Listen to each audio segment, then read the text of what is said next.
Viva and Barnes recovering attorney, something along those lines. It's a gator that is hogtied and hands tied. Okay, I'll just put this across the street. The caption said, gator handler knocked You ever been down to out Shark Valley? after taunting. No, That's a gator. great ride. And there, it's a pathway through, part of the Everglades there. And there's gators everywhere, and they'll be on the road, and I literally have to get off the bike and walk around. Yeah. Well, I'm doing a ride in November down there. Yeah. I did it 2 years ago. Okay, now they're replaying him tapping his nose, calling it taunting, and I'm not convinced it's taunting. But as someone made the funny joke, clearly the gator was taking notes. This is the moment of impact. Ooh, he's coming back. Oh my goodness. So the question here is, was the gator handler taunting the gator, or as I choose to believe, was he feeling out to see what the gator's response was going to be, whether or not it was ready to be manhandled, whether or not it was going to react the way it did? I don't think this is taunting. I think right now he's trying to see if it's going to react aggressively and thrust its body. For anybody who has never seen an alligator move in real time, they're amazing creatures. Let's just take this one out of here. They're amazing creatures. And I remember once I ran into the RCMP up in Canada, and I tried to kiss the horse on the nose because they're cute animals. And I went above it. And then the officer immediately said, don't do that, because if the horse lifts its head for whatever the reason, it'll break your nose and knock you out without the slightest bit of effort. That was a big gator. And that thing, it looked like it knocked him out cold by thrusting up and smashing his face. With that said, everybody, it is Sunday, and it is time for Viva and Barnes Law for the People, the Sunday night law extravaganza. We are live across all of the platforms of the interwebs. That means X, CommieTube, also known as YouTube, Rumble, and the best place to watch, where I've been in the chat for the half hour leading up to the show, vivabarneslaw.locals.com. For those of you who don't know me, Viva Fry, David Freiheit, former Montreal litigator turned current Florida Rumbler. And it's Mother's Day, people. And my wife is taking the kids to, I think they're going to go see a movie while we do the show, because Viva and Barnes Law for the People rests not for anything, maybe except for the Super Bowl, just because people like sports and extremely important family events. Today, we went to Murakami Gardens, which is an amazing place off Yamato on Jog Road in Florida. And if you've never been there, and if you come to Florida, you absolutely have to go to Murakami Gardens. I'll see if I can pull up the picture of our family photo. I can't, because there's too much chat over in vivabarneslaw.locals.com. We went there to try to replicate a photograph that we took 2 years ago when we first discovered. Oh, here it is right here. Okay, look at this. Check this out. And it's a sort of a Japanese garden, Japanese museum. It's absolutely stunning, absolutely glorious. And you realize that the street Yamato in Florida was named after the family Yamato, who were, I want to say Japanese. They weren't really settlers. They were farmers back in the early 1900s. And they were trying to figure out a way to grow agriculture in Florida in an innovative way. Yamato is named after the family. Jog Street is also a Japanese last name. And the gardens, it's a beautiful walk through the woods. There's, a gator in the pond. It's absolutely stunning. It's a place where you could shoot movies. You could have timepieces. You can go to meditate. And we went there and had a wonderful, wonderful Mother's Day walk through the woods. It's already so flipping hot in Florida that people are literally melting. All right, people, let me just make sure that we're good and live. And I'm going to make sure that we're good and live in our locals community just by asking all good here. And we've got, it's good. Look, I'm biased. Every show is pretty damn good. This one is going to be amazing because the news does not take a moment of break. And there's been some interesting legal developments this week. And it's going to make for one heck of a great show. Until Barnes gets here, I want to just, standard disclaimers, people. As always, if you're going to be upset if you give a tipped question, well, tipped locals community, we get to all the tipped questions. CommieTube, every now and again, I miss them. And Rumble, sometimes I miss them. And if you're going to feel angry, dismayed that I didn't get to your tipped question, don't. And if you're going to, then think twice about it, because sometimes I miss them despite my best efforts. But over in our locals community, which is the best above average community out there, we've got Chris Kraft, $20 for the Bill Brown was right again jar, and that looks like a dog smoking a doobie. Gray 101 says President Trump will fully disclose the UFO files before he would ever implicate. Okay, well, this is not my. Let me just make sure we see it so that people know it's not my words. Before he would ever implicate his friends and himself with the Epstein files. Well, they've done. They've released a lot of the Epstein files. They have not yet released a substantial portion of it, or at least a material portion of it. Nothing that has been disclosed has implicated or incriminated Donald John Trump himself, but it certainly might have embarrassed members of his orbit, as I think it did. Bigfoot says Barnes tie never disappoints. I'm obsessed. Well, we're going to see what that one is. I do want to, while we're on the topic of the disclosures, and though it wasn't the video that I wanted to start the show with, the disclosures came out on Friday. And I don't know why I said oot like a total Canadian. The disclosures came out on Friday. To say they were lackluster is an understatement of the year. Some of the stuff I'm sure is interesting, but I don't remember who it was exactly, but they basically summarized it in my sentiment exactly. There was very little that we saw that could not have been otherwise explained, or at least have some, say, conventional explanation or 1,000 other explanations other than it being UFOs. The one that really irritated me, we're into the 10th, 9th, the 8th, the one that really irritated me was, came from an individual named Jon Stewart, who I thought was Jon Stewart, the comedian, the so-called comedian, but it wasn't. So Jon Stewart, Illinois, who is this? Investigator, journalist, former pro wrestler, author, and Illinois governor candidate, and Joanne's proud dad and husband, puts out this post. It says, "Thank you, Donald Trump, for releasing the UFO files. You will be hailed as a hero." And it includes this video, which I believe is audio free, and we'll play it here. And like, I swear to you, in the world where you can't distinguish between parody and reality, satire and sincerity, this could have been a mocking post. And at first I wasn't sure if it wasn't a mocking post, because this is a video of what looks like something of an alien, but as far as I'm concerned, it's as fake as anything gets. And from my understanding, it is in fact a fake or debunked purported video of an alien. But you read the caption, and I couldn't tell if this was making fun of the release or actually sincerely praising Trump for the release. And I was a little frustrated. I just said, what are you doing? Is this supposed to be a joke ridiculing the decision to release the UFO files? Or is it intended to be a cutesy attempt to trick people into thinking this is from the UFO files? It's an old debunked video. It's not from the files that were just released. It's a pretty irresponsible post. This is like, it had been out there forever. Then you had the other video that went quasi-viral, which was the one, again, not to say, I'm not in any group chat where there's any coordinated messaging in terms of what I post to X.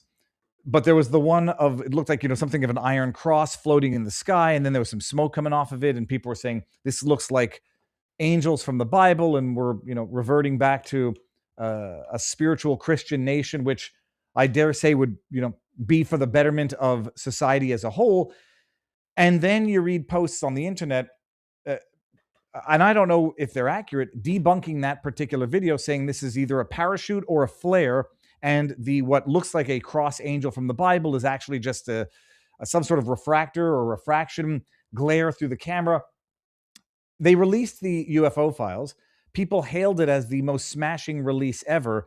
And in reality, there was nothing in there of any relevance, of any import that I could see. And anybody who says it was a distraction from everything else that's going on in the world right now has an extra quiver in the sack, whatever you want to call it, of that sentiment. It was very, very much underwhelming, to put it mildly. And it served as something of a distraction, but something as also an argument for what many people would say is a distraction. So until we see something, that proves, or at least something that will allow people to reasonably claim, holy crab apples, this is evidence of extraterrestrial life, intelligent life, because as far as I'm concerned, nobody should be shocked that there's life on other planets. We are now officially the aliens of this universe. That 50% of water on Earth came from meteorites, and water is the source of life. It would be silly to think that there isn't some form of undeveloped or underdeveloped, non-intelligent life form out there in the frozen waters on Mars, in the frozen waters on meteorites. If only tardigrades, that would technically qualify, but intelligent life is what we're looking for. And it was a little bit disappointing, and I would dare say a little bit counterproductive. Now, there's a chat over in our Crumble, in our locals room, which is in the, here, I want to see this, because the one, this one, that was what people were claiming looked like, something out of the, what is going on here? The lifeguard's reaction when she sees me drowning for the 8th time that day. Okay, I get jokes now.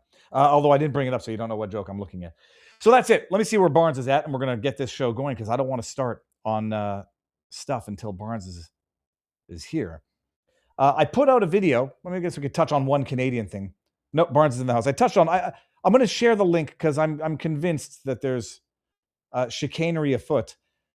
You got to watch the video of the preemptive inoculation. I went over this report in Canadian news on Friday with my brother, blaming Russian interference and American interference in the Alberta separatist movement.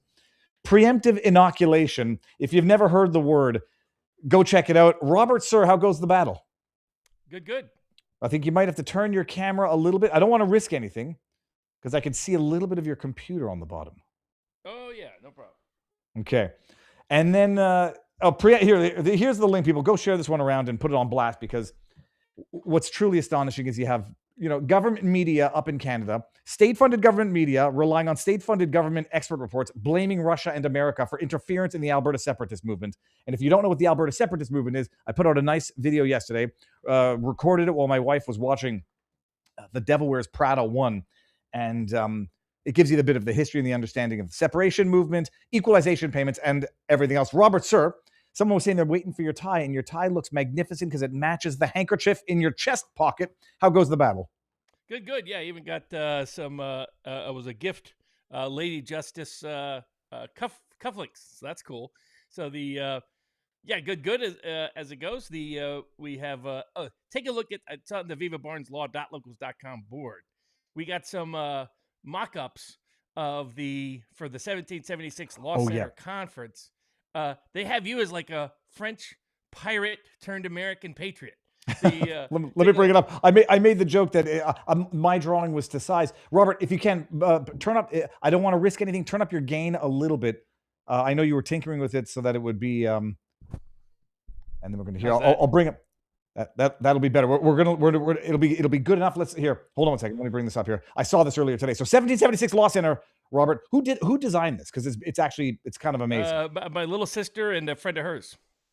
This is so cool. They got everybody in, like, they got even, Alexander McCourse and Alex Christopher of the Duran are coming. They're Greek patriots, dressed up as American patriots. State Representative Michelle Renaud, huge Maha advocate in Tennessee. The one and only Richard Barris, Brad Geyer, who's done January 6 cases, antitrust cases.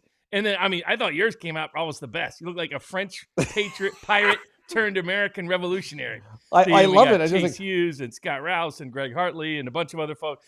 Colonel Daniel Davis. Larry Johnson looks good. His ancestors were part of the American Revolution. Ex-CIA analyst of the Son of the New American Revolution, Sonar 21 site. So, yeah, they got everybody dressed up as a cool American patriot revolutionary wear for 1776 Law Center Conference, August 1st and 2nd, Chattanooga, Tennessee. Limited tickets. There's still some left, but they're going fast. So just go to 1776lawcenter.com. All of those guests are coming, and we'll have some more surprise guests coming in as well. I just say Larry Johnson's is beautiful, but I thought for a second it was Alec Baldwin. Alec Baldwin on the set of Rust. Bada bing, bada boom. All right, Robert, what do we have on the show tonight? Because there was a couple of things that came in last minute, which we're going to have to get to. But tell the audience what we're looking forward to. So the favorite was the top vote getter at vivabarneslaw.locals.com, but there were two recommended additional topics from the board, a couple of topics that came in late Friday night or Friday during the day. So we got DOJ taking on Big Ag and Bill Gates suing the state of Texas to claim his rights to sell fake meat in the meat section. We've got, what is the law of the straight? I had a debate with Adam Taggart of Thoughtful Money, very smart economics advisor, provides independent information. You can find him at Thoughtful Money on YouTube and other social media channels. But what is the law of the Strait of Hormuz? Well, what governs? What are the arguments for either side? The DOJ sues Camirado over the Second Amendment, and they talk about going after Big Ag for antitrust violations.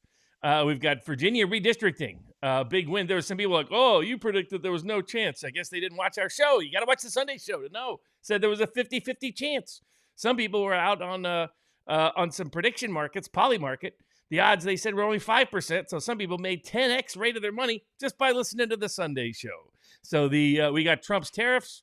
Unfortunately, expected result from the Court of International Trade on his new Section 122 tariffs. We've got the insider trading indictment involving a bunch of lawyers. Then we got the insider trading investigation that might implicate an Axios journalist who was very sensitive about being suspected of something questionable. Then we've got the pay-for-play schemes that are under investigation from the Trump administration. Then is surrogacy, according to the Florida Attorney General. Hey, Dave Rubin, you might want to check what your buddy Governor DeSantis, as an Attorney General, is arguing. He's arguing, that you are involved in human trafficking, Dave. That's what he's claiming. He's claiming surrogacy violates the 13th Amendment and involves involuntary servitude.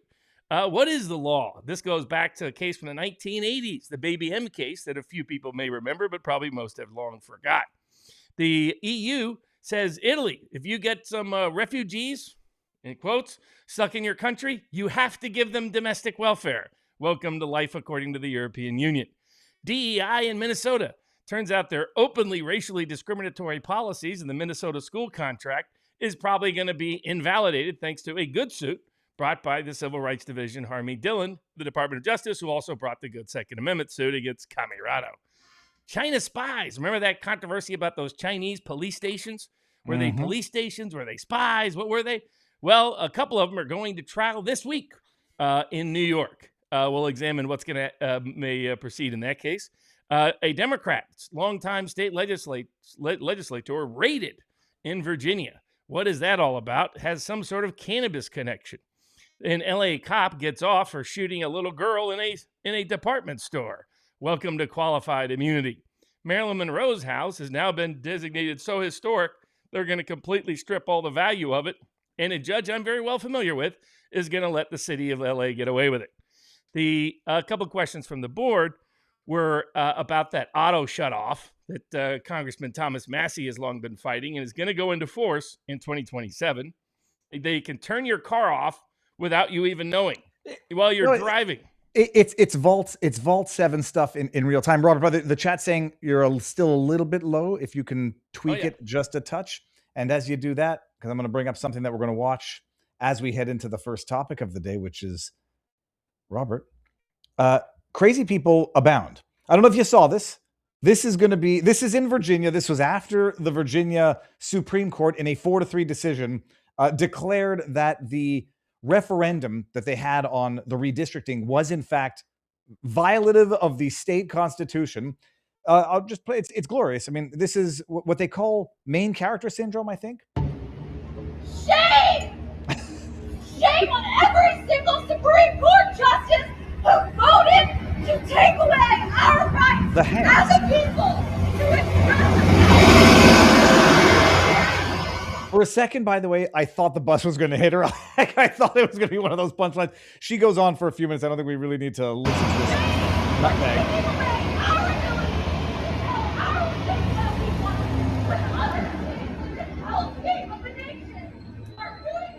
I mean, it's so performative and utterly insane. But Robert, so Virginia recently held a referendum. Ivan Raiklin was on the day the vote was going down, saying get out and participate, people, because if they succeed in this, they're going to steal 5 congressional seats. I get mixed up with this. And so they were going to redistrict, and they were going to go from 5-4, whatever the seats were, to 10-1 for the Democrats.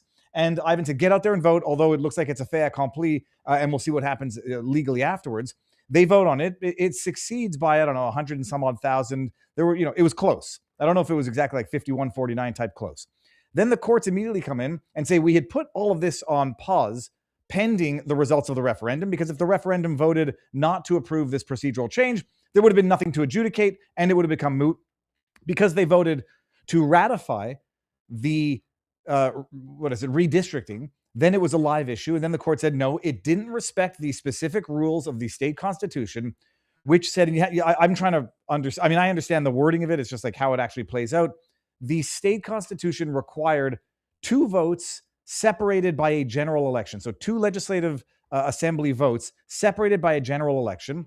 And apparently, I mean, when they held their first vote, it was in the early voting of the general election. And then they wanted to claim that the general election was the general election interim in between the 2 legislative sessions, when it wasn't. And the Supreme Court of the state came down and said 4-3, you didn't respect your own procedural rules. You rushed it like a bunch of dummies. There was a good reason in the law why they had this, I don't want to say a cooling off period, but they wanted to make sure that constitutional amendments, had the requisite forethought, mid-thought, and afterthought. And that's exactly why they did it. To me, it seems like it's obviously the right decision. Still, 3 judges said no, and people are flipping out because they were sold expectations that were unlawful, that they might have paid upwards of $70-some-odd million, squandered in this venture. What's your take on it? Yeah, so we said at the time that there was a 50-50 shot, in my opinion, that the redistricting would get thrown out. And the markets apparently had it at 5%. I didn't know that prediction markets had it at 5%. I would have given that out to everybody. It's only poly market, which you got to be a little creative to access here in the U.S. VPNs are useful, folks. It's a form of, you might say, never in writing. We're going to get to one of those tonight, Robert. So but the reason was for twofold. One was the constitutional amendment process in Virginia, Article 12. I think what section is it? Section 1. And what it does is it requires this deliberative process of multiple different chambers of the government, multiple different portions of the government giving approval before an amendment can happen. And the point is, they don't want it rushed. They don't want people in a spirit of a frenzy to run in and do it. And so what it requires is one session approves it, then there's an election, then the next legislature also approves it, then it goes to an election. And here what they did is they first passed it in the middle of a first election, and then rushed it afterwards. And so the court had an easy determination that did meet Article 12. The second aspect of it that they didn't have to deal with as much is the language clearly violates the Virginia Constitution requires nonpartisan, non-preferential language in these kind of amendments. Just state what the law is. Don't spin it. This amendment spun it. And even then, it barely passed. And the state thought, because they got the Virginia Supreme Court to not intervene up front, that they could get them to not intervene on the back end. The second expectation is the legislature completely controls the Virginia courts.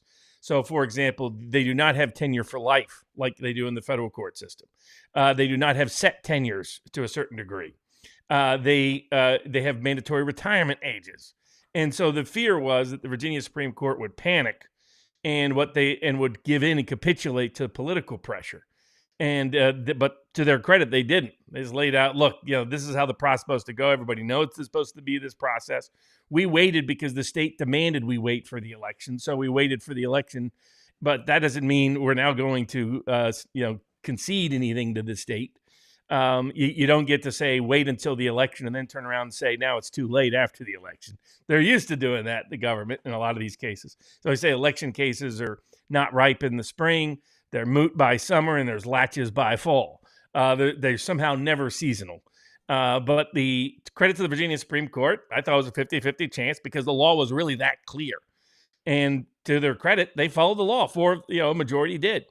Now, that may not be the end of it, because the Virginia state legislature is talking about trying to proclaim that the amendment process itself that allowed an independent commission was somehow unconstitutional. I don't think they're going to get away with that. But their other scam is to try to redistrict by changing the Virginia Supreme Court, by literally going in and putting in a mandatory retirement age of 54, forcing the retirement of every Supreme Court judge and then hiring and putting in another 7 judges. So, welcome to Democrats. They understand power, and that's it. There's no law that limits them, no principle that restrains them. It's just not part of their DNA these days. Even though many Democrats in Virginia voted against this redistricting proposal because they didn't like the Democrats nationwide for about a decade now have prided themselves on how they like nonpartisan redistricting. And now once the mask is off, because that nonpartisan ended up being quite partisan indeed, snookered the Republicans into a lot of democratically aligned districts in 2022. The mask is off, and now everybody can see there's just a bunch of partisan hacks, and that was always a bunch of garbage. They only believe in independent redistricting when Republicans are in control of some part of the government that decides redistricting. The right decision. I think ultimately these shenanigans by the Virginia legislature won't work, but you can't rule it out. We'll see. But my guess is the Virginia House seats look like they did before this redistricting race. While, because of the Voting Rights Act decision, this is one of the popular questions on the board, you're likely going to see at least one district. Alabama's asking the Supreme Court to recognize the invalidation of the opinion that made them do 2 racial districts in the first place. So they're going to go back to one racial district. So that will add 1 to the Republican margin. South Carolina is likely to do the same. Tennessee has already done the same. Louisiana is likely to do the same. Florida has already done the same.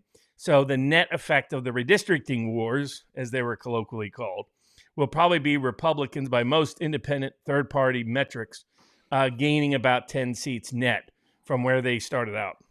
Not that it can save the House necessarily. That's what I was going to say. If you want to know that, tune in tomorrow at 6 p.m. Eastern Time.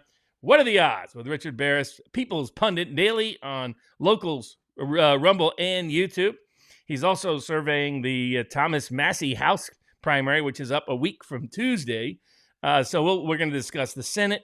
We're going to discuss the impact of the Voting Rights Act on the probabilities of Republicans keeping the House. What's the probabilities they keep the Senate? What if this looks like 1974? What does that Senate map look like in terms of the contextual circumstances taking place? We'll do all of that on What Are the Odds this Monday, 6 p.m. Eastern Time. People's Pundit Daily, Local, Rumble, and YouTube. Now, just so that I don't lose it, because I saw Nate, the lawyer, in the house over on CommiTube, and I don't know, it might be a fun question. I'm not sure exactly what's going on with it, but would love to hear your thoughts on Ben Shapiro versus Meghan and Tucker. I mean, in the broad sense of the infighting that's going on. Well, I think it depends on what your metric is. If you're looking at future sustainability in terms of public influence, Ben Shapiro has been fading badly. Daily Wire had to lay a lot of people off, though most of that is due to bad decisions by remember way back we had this debate in Steven Crowder, and I said Jeremy Boring is one of the dumbest CEOs on the planet, and people didn't know what I knew in certain respects. It wasn't just how he handled Crowder. It was that a buddy of mine who is good was one of the up and coming great action directors who left that to engage in the court of public opinion. Did a great video on the history of the Fed and the central banking system that's an animated, gave it away for free. It's literally got hundreds of millions of views around the world over the last decade. It was before animation was cool. He was ahead of the curve. But he was almost hired by the Daily Wire to do their movie TV production. And he laid out, here's what you want to do. Don't try to compete with Disney. You're trying to do something different. You want to go broad scale. You don't want to spend too much money on select vanity projects. You're looking to spend a low amount of money, 5 to 10 projects, and you're looking for 1 or 2 to make all the money. They just ignored pretty much everything he said. They're like, no, Jeremy Boring, I know what to do. I'm the next Hollywood studio guy, just here at the Daily Wire.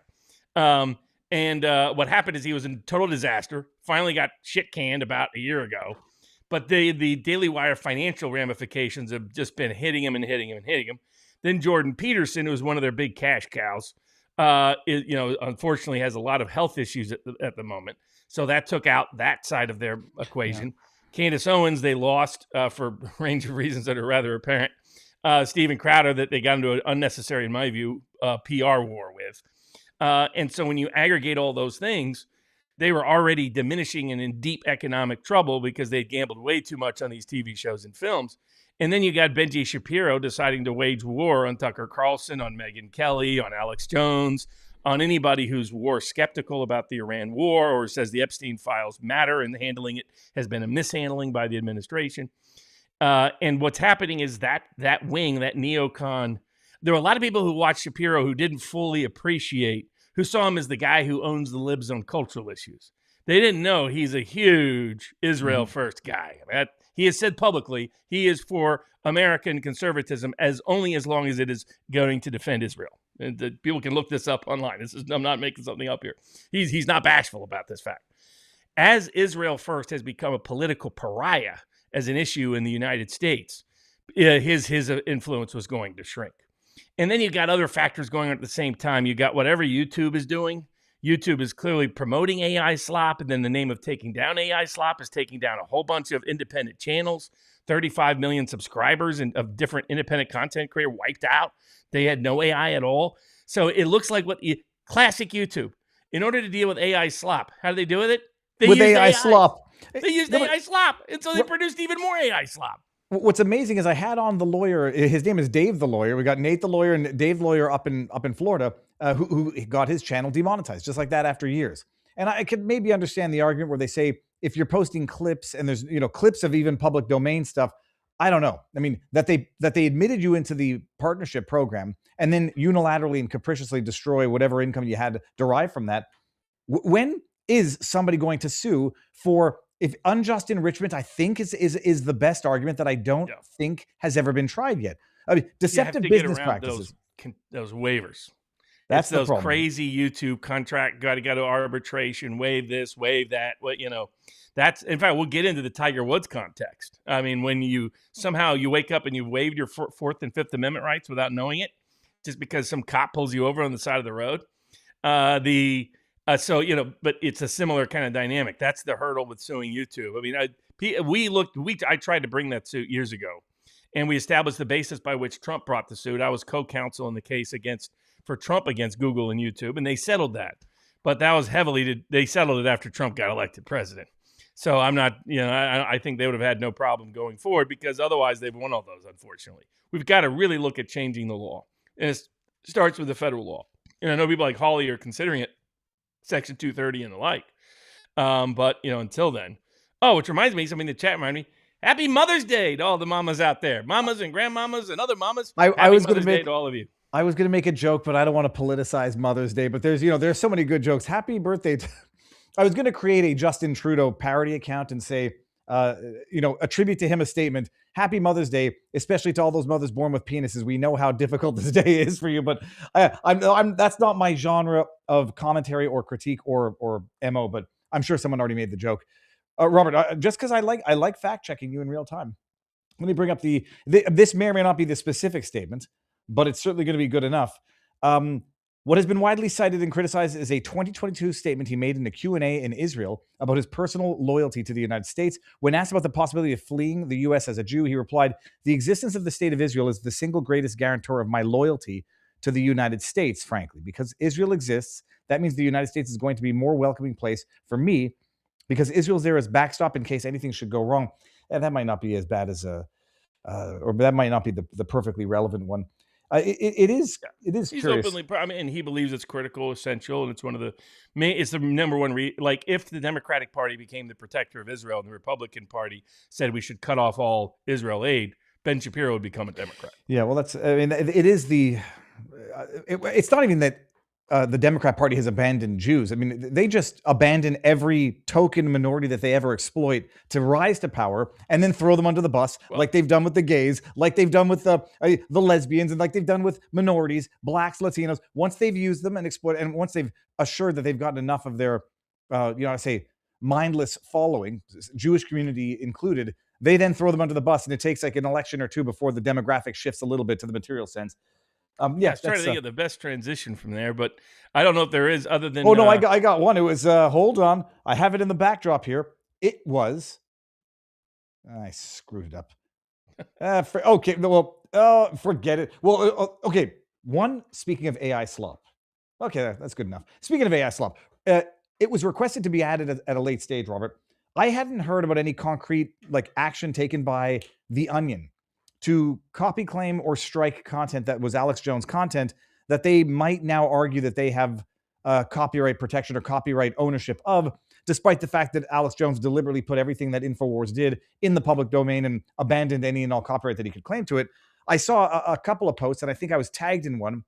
I'm not sure if it was from Owen Schroyer, but or maybe Harrison Faulkner. Maybe it was from Harrison, the Harrison from InfoWars. That apparently, I don't know, is The Onion actually doing this now, and some social media platforms complying with copyright claims on InfoWars material, or have you not heard any of this in actual practice? What I knew is InfoWars channels were getting struck, or anybody that was rebroadcasting it, of old InfoWars channels, because now Alex Jones is at Alex Jones Live. He's no longer at InfoWars in terms of a brand or web domain, due to all the craziness of the Sandy Hook related cases and bankruptcy proceedings. But he's there at Alex Jones Live still. Alex. Nothing's going to defeat that. But so Alex Jones, for those that don't know, for the entire length of time that InfoWars existed, Alex gave up and publicly gave up any copyright or trademark claim on anything that he produced. So anybody is allowed to reproduce any InfoWars content, and there is no copyright capable claim against any material created prior to the takeover by these weird Onion guys. And I mean, these are not the original Onion guys. For people that may remember the old school Onion, which had a great article, it was written by a ferret, says, "I hate my stinking hippie owner." That was just classic. I remember reading it. It was written in my went to law school at Madison, Wisconsin. Now this guy's like a real weird freak, talks about drinking blood and stuff. The guy's just whack. It was, I'm not even going to bring it up. It was such a bad parody of Alex Jones, but yeah, exactly. Or the guy's just a freak. I don't know. But he's got some weird history. Let's put it that way. We wouldn't be surprised if, he's not somebody you're going to let babysit your kids. Let's put it that way. Clown outfit or not. He's got a little John Wayne Gacy vibe going on. But so if you look at legally, there's no basis for them. They didn't take over anything other than a web domain and a name, because he didn't copyright any of it, didn't claim any copyright, didn't claim trademark to any of it. So you can't complain about anybody using the title InfoWars. You can't complain about anybody using any content created by Alex Jones. So if they are, it's in bad faith. I suspect that given that this happened at the same time, that there was a massive wipeout of a bunch of other channels, that it's likely got caught up in that, part one. Part two, YouTube has long gone after and struck anything that produced InfoWars content. That was my earliest, my earliest experience with the corruption is they struck and took down my video breaking down the deposition that you were the attorney in on the basis of, I think it was hate speech. And, and then it came back up, but I'll just go because double it had check the words now. Alex Jones or InfoWars in it. So that it's YouTube still doing YouTube. And so I think that's what's going on there. It's interesting. I'm looking it up now, and I want to see what answer AI gives. And it's saying that he was. They're saying that Alex Jones has never publicly waived, in whatever formal process it thinks is required, copyright. They're wrong. Over. They're completely wrong. They can find him on video saying exactly that over and over and over and over again. So that's to me, AI gets so much stuff wrong. It's like there's more talk that we did in fact use AI to pick targets in Iran, that Israel in fact is doing this systematically. Remember, they got deep ties to Palantir, that weird freak that runs Palantir, that they were doing that in Lebanon, and that's why they keep hitting. And apparently AI has despite even when giving specific instructions to avoid civilian targets, it keeps picking civilian targets. Anybody that studied AI in detail knows we do not have generative artificial intelligence. We don't. It's a math thing trying to guess the next word in terms of its large language materials. Anybody that's used it for law, wrong at least half the time. Medicine, wrong at least half the time. People that are pouring money into this are suckers. I'm sorry. I mean, this thing is not only this thing is a disaster waiting to happen. This isn't like Terminator. It's Terminator, but retarded.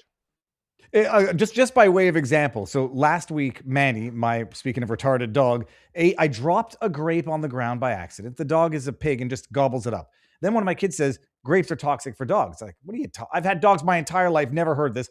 I Google it, and it says even one grape can cause some sort of toxic reaction and kidney failure in a dog. So I start freaking out, and then I call I got Dr. Drew on text for my personal stuff, and then I got my Dr. Gilmore up on text in Canada. And he's like, in his 30 years or whatever he's been in the practice, has never seen grape toxicity in dogs. But my goodness, he said, when it came to COVID, when it came to anything medical, Google and this AI gives you wildly, panic-inducing results that I'm sure is great. You go get your dog detox and it's good for the vet business. But it is it's garbage. Like my kids say, you rely too much on AI. It's like I use it like a search engine because that's all it's good for. And you see what it does to video of the shooter there, Cole Allen. Legal opinion, medical opinion about content. I mean, for example, for AI to replace a lot of things, they say it needs to have about 99% accuracy in the workplace. Even the best use of AI, they can't get it above 96%. And people think, oh, that's not a big deal. It's a huge deal in a lot of these areas. That 3 or 4% is the difference between disaster and success. And so all these people putting all this money in AI, I think they're going to discover this was not the second coming of the internet. This was not the second coming of the railroads. This was the second coming of tulips from the tulip mania. Let me, before we fall too far behind, and there's some Rumble rants that we want to get to because they're fantastic. Over here, we got Cultivated Mind. Can we see this here? No, we don't because I didn't bring it up yet. Cultivated Mind, we're not covering it, says, Viva and Barnes, your events look great. Do you need any more sponsors? We are supporting a Joel Salatin food conference around the same time. Would love to finally meet. Cultivated Mind. Cultivated Mind makes amazing. I would say if you go to Barnes Law LLP, is it Peter.com, is a contact page that goes to the whole team. Just contact us, reference this, and I'll get it. Yeah, no, I've got Cultivated Mind. I think we've been in touch and sent some amazing stuff for our dogs, and it's great. Oh, speaking of which, you know what I need is a special snack.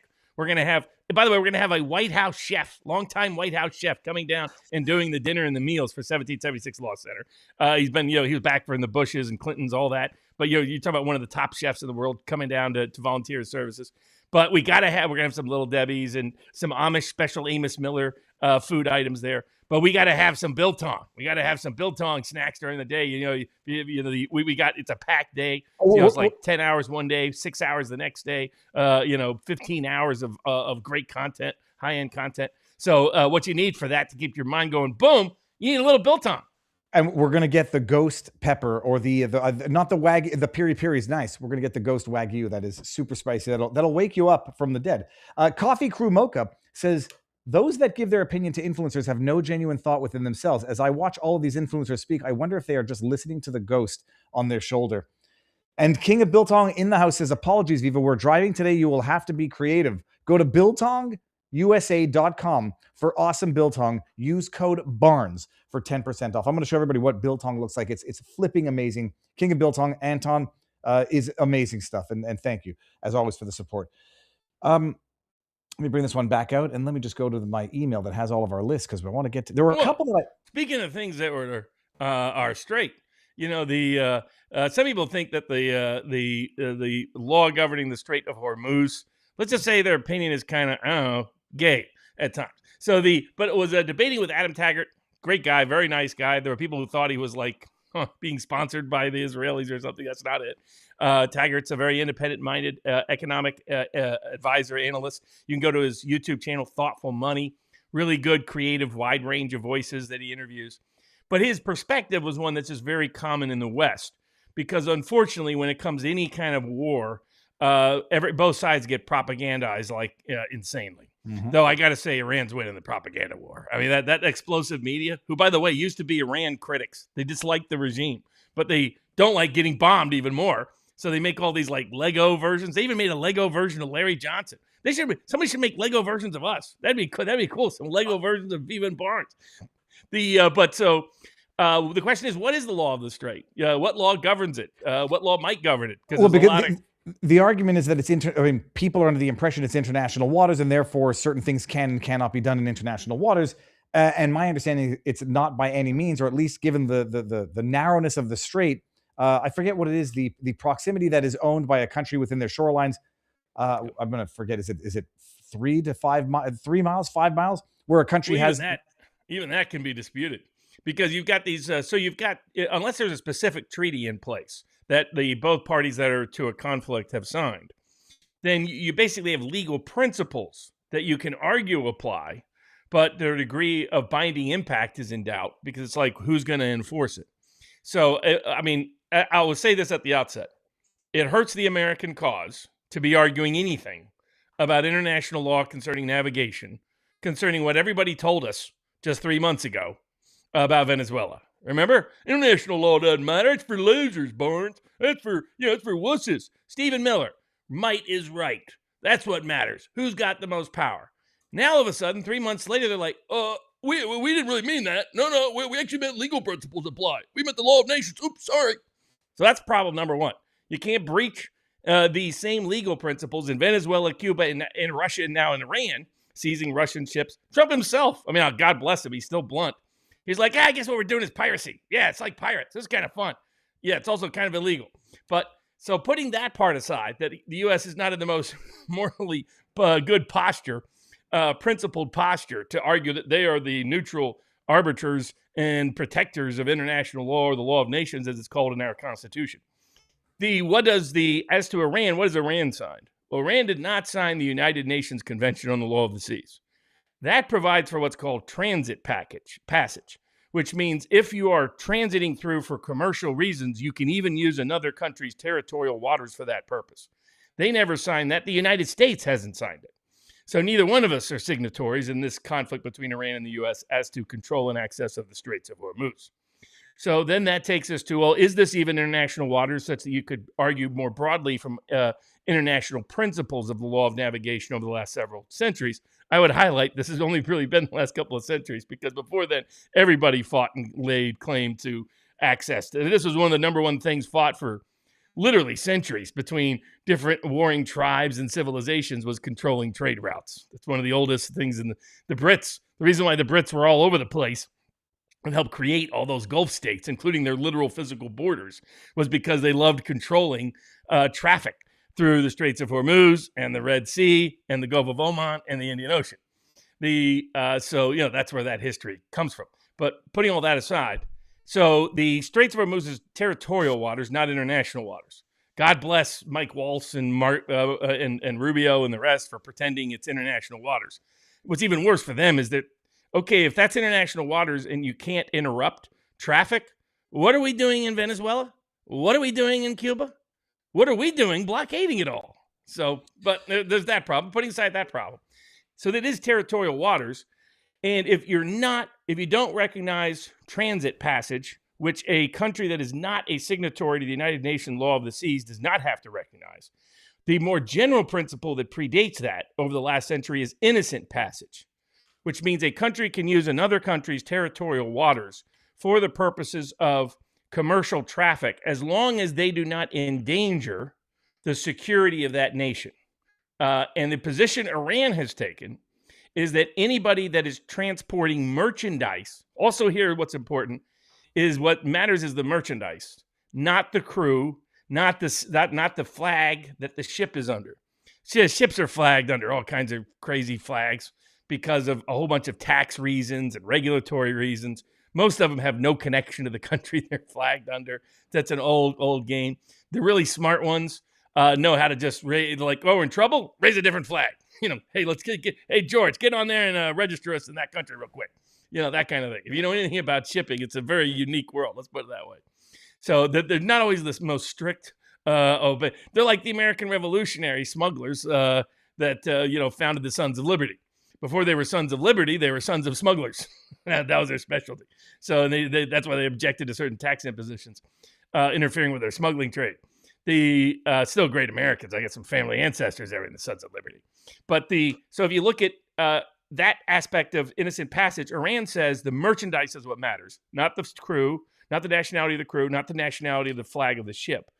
And they're saying if the merchandise comes from a country or is going to a country that is adverse to them, and they consider all the Gulf countries, other than Oman, militarily adverse to them, then they have the right to block that traffic. They haven't always, though. They've said they will allow it to go through if the destination of the merchandise is to an ally, or if the destination of the merchandise is to someone who cuts a deal with them, like Japan, South Korea, Philippines, some other countries have cut deals with them, paid him a little toll. By the way, the idea of a toll is not some radical deviation from the norm. People can look up the 1936 Montreux Convention on the Straits of, I'm going to mispronounce it badly again. As I say, I mispronunciate the word pronunciate. Bosphorus and the Danielles. So Turkey, after they whooped the Brits through World War I, said, we're going to control who comes through these straits here in the Black Sea. We're going to decide, and you may have to pay a little administrative fee, e.g. a toll. So the idea that straits that access international waters have never, ever been stopped or told in modern history is simply wrong. Just look up the 1936 convention. And what people are confusing, so the coastal waters that a country owns off its own coast, 12 nautical miles, 14 miles. What people are confusing between the coastal waters that a country owns and passage through the strait, which is that you can't impede passage through the strait, noting that even though the U.S. and Iran are not members of the UNCLOS, UNCLOS, even though they're not members of it, I mean, I guess neither can then impede the traffic through the Strait of Hormuz? Well, it depends on whether you're governed by the UN. If you're governed by the UN Convention Law of the Seas, it's irrelevant whether it's territorial or international waters. What matters is whether or not the intent of the passage as perceived by the territory of the country whose waters you're going through. And so if it's transit passage, that's much more broadly than innocent passage. By the way, we refuse to recognize either in the case of Venezuela. We refuse to recognize either in the case of Cuba. We repeatedly refused to recognize either in seizing ships for Russian ships. Like one of the mistakes that Adam Taggart had is he believed, based on American media presentations, that Iran was seizing neutrals' ships, and but the U.S. wasn't. In fact, Iran has made accommodation for when the destination of that ship is a neutral, whereas the U.S. has not. The U.S. has seized ships, some of which are Chinese flagged, carrying merchandise heading to China or from China, and seized those ships to China's protest. Well, we'll see the president's going to China this week, which I hope will mean we don't see an escalation of kinetic conflict until that visit to Beijing occurs. Yeah. Unfortunately, the news of the day is that Trump has categorically said he doesn't like what Iran put forward as a peace deal, and so it doesn't look like there's going to be even a declaration of victory. That, right? Yes, but you tell me. I want to know if you know, Robert. You need people to think he's going to raise the kinetic conflict so that when at 8:30 in the morning he announces peace is just about to happen, his insider trader pals can maximize cash. He's done this now 4 weekends in a row. Trump is, in my view, implicated in the insider trading. That doesn't make it a crime necessarily, though. We'll get to that a little bit later. But now, hold on. Hypothetically, if anyone wants to then invest, I don't know what you can do now that the markets are closed. What markets could you possibly invest in now if you believe that this is what's going to happen? There's some overnight futures markets involving oil markets that you can price already. Same to a degree with the stock markets because they correlate. That if they see that there's going to be peace or the probability or possibility of peace. Now, a lot of people have been thinking that this will run out at some point, that the markets will figure out that Trump is gaming them, but they haven't yet. It doesn't matter how many times he does it. They're like, oh, there it is. They want to believe it. And because they want to believe it, they choose to believe it. And so I think that he's driving up the cost, make the futures go higher. And at least this is what he's done for 4 weekends in a row. Over the weekend, he makes everybody think he's going to attack. And then on Monday morning, he says there's going to be peace. He's done this 4 weekends in a row. And so, what's the odds he doesn't try it again? Especially if he's going to Beijing. He's going to want those markets to settle in a bit. So my guess is that's what he's going to do. Well, I'm just looking over at Kalshi to see if they have any markets because I don't mess around on Polymarket because of the whole. Yeah, the closest would be where Brent might go, WTI might go, but he's going to do everything possible to keep that down this week while he's at Beijing. But the long and short of it is Iran has a plausible argument for why they get to control the strait because they're saying they're carrying the merchandise of adversarial nations or their destination is an adversarial nation, and that endangers their security. The United States has an argument that some of this is innocent passage that should be recognized as innocent passage coming through the straits, either because of the flag that's on the ship, the nationality of the people on the ship, or in some cases the merchandise or its destination.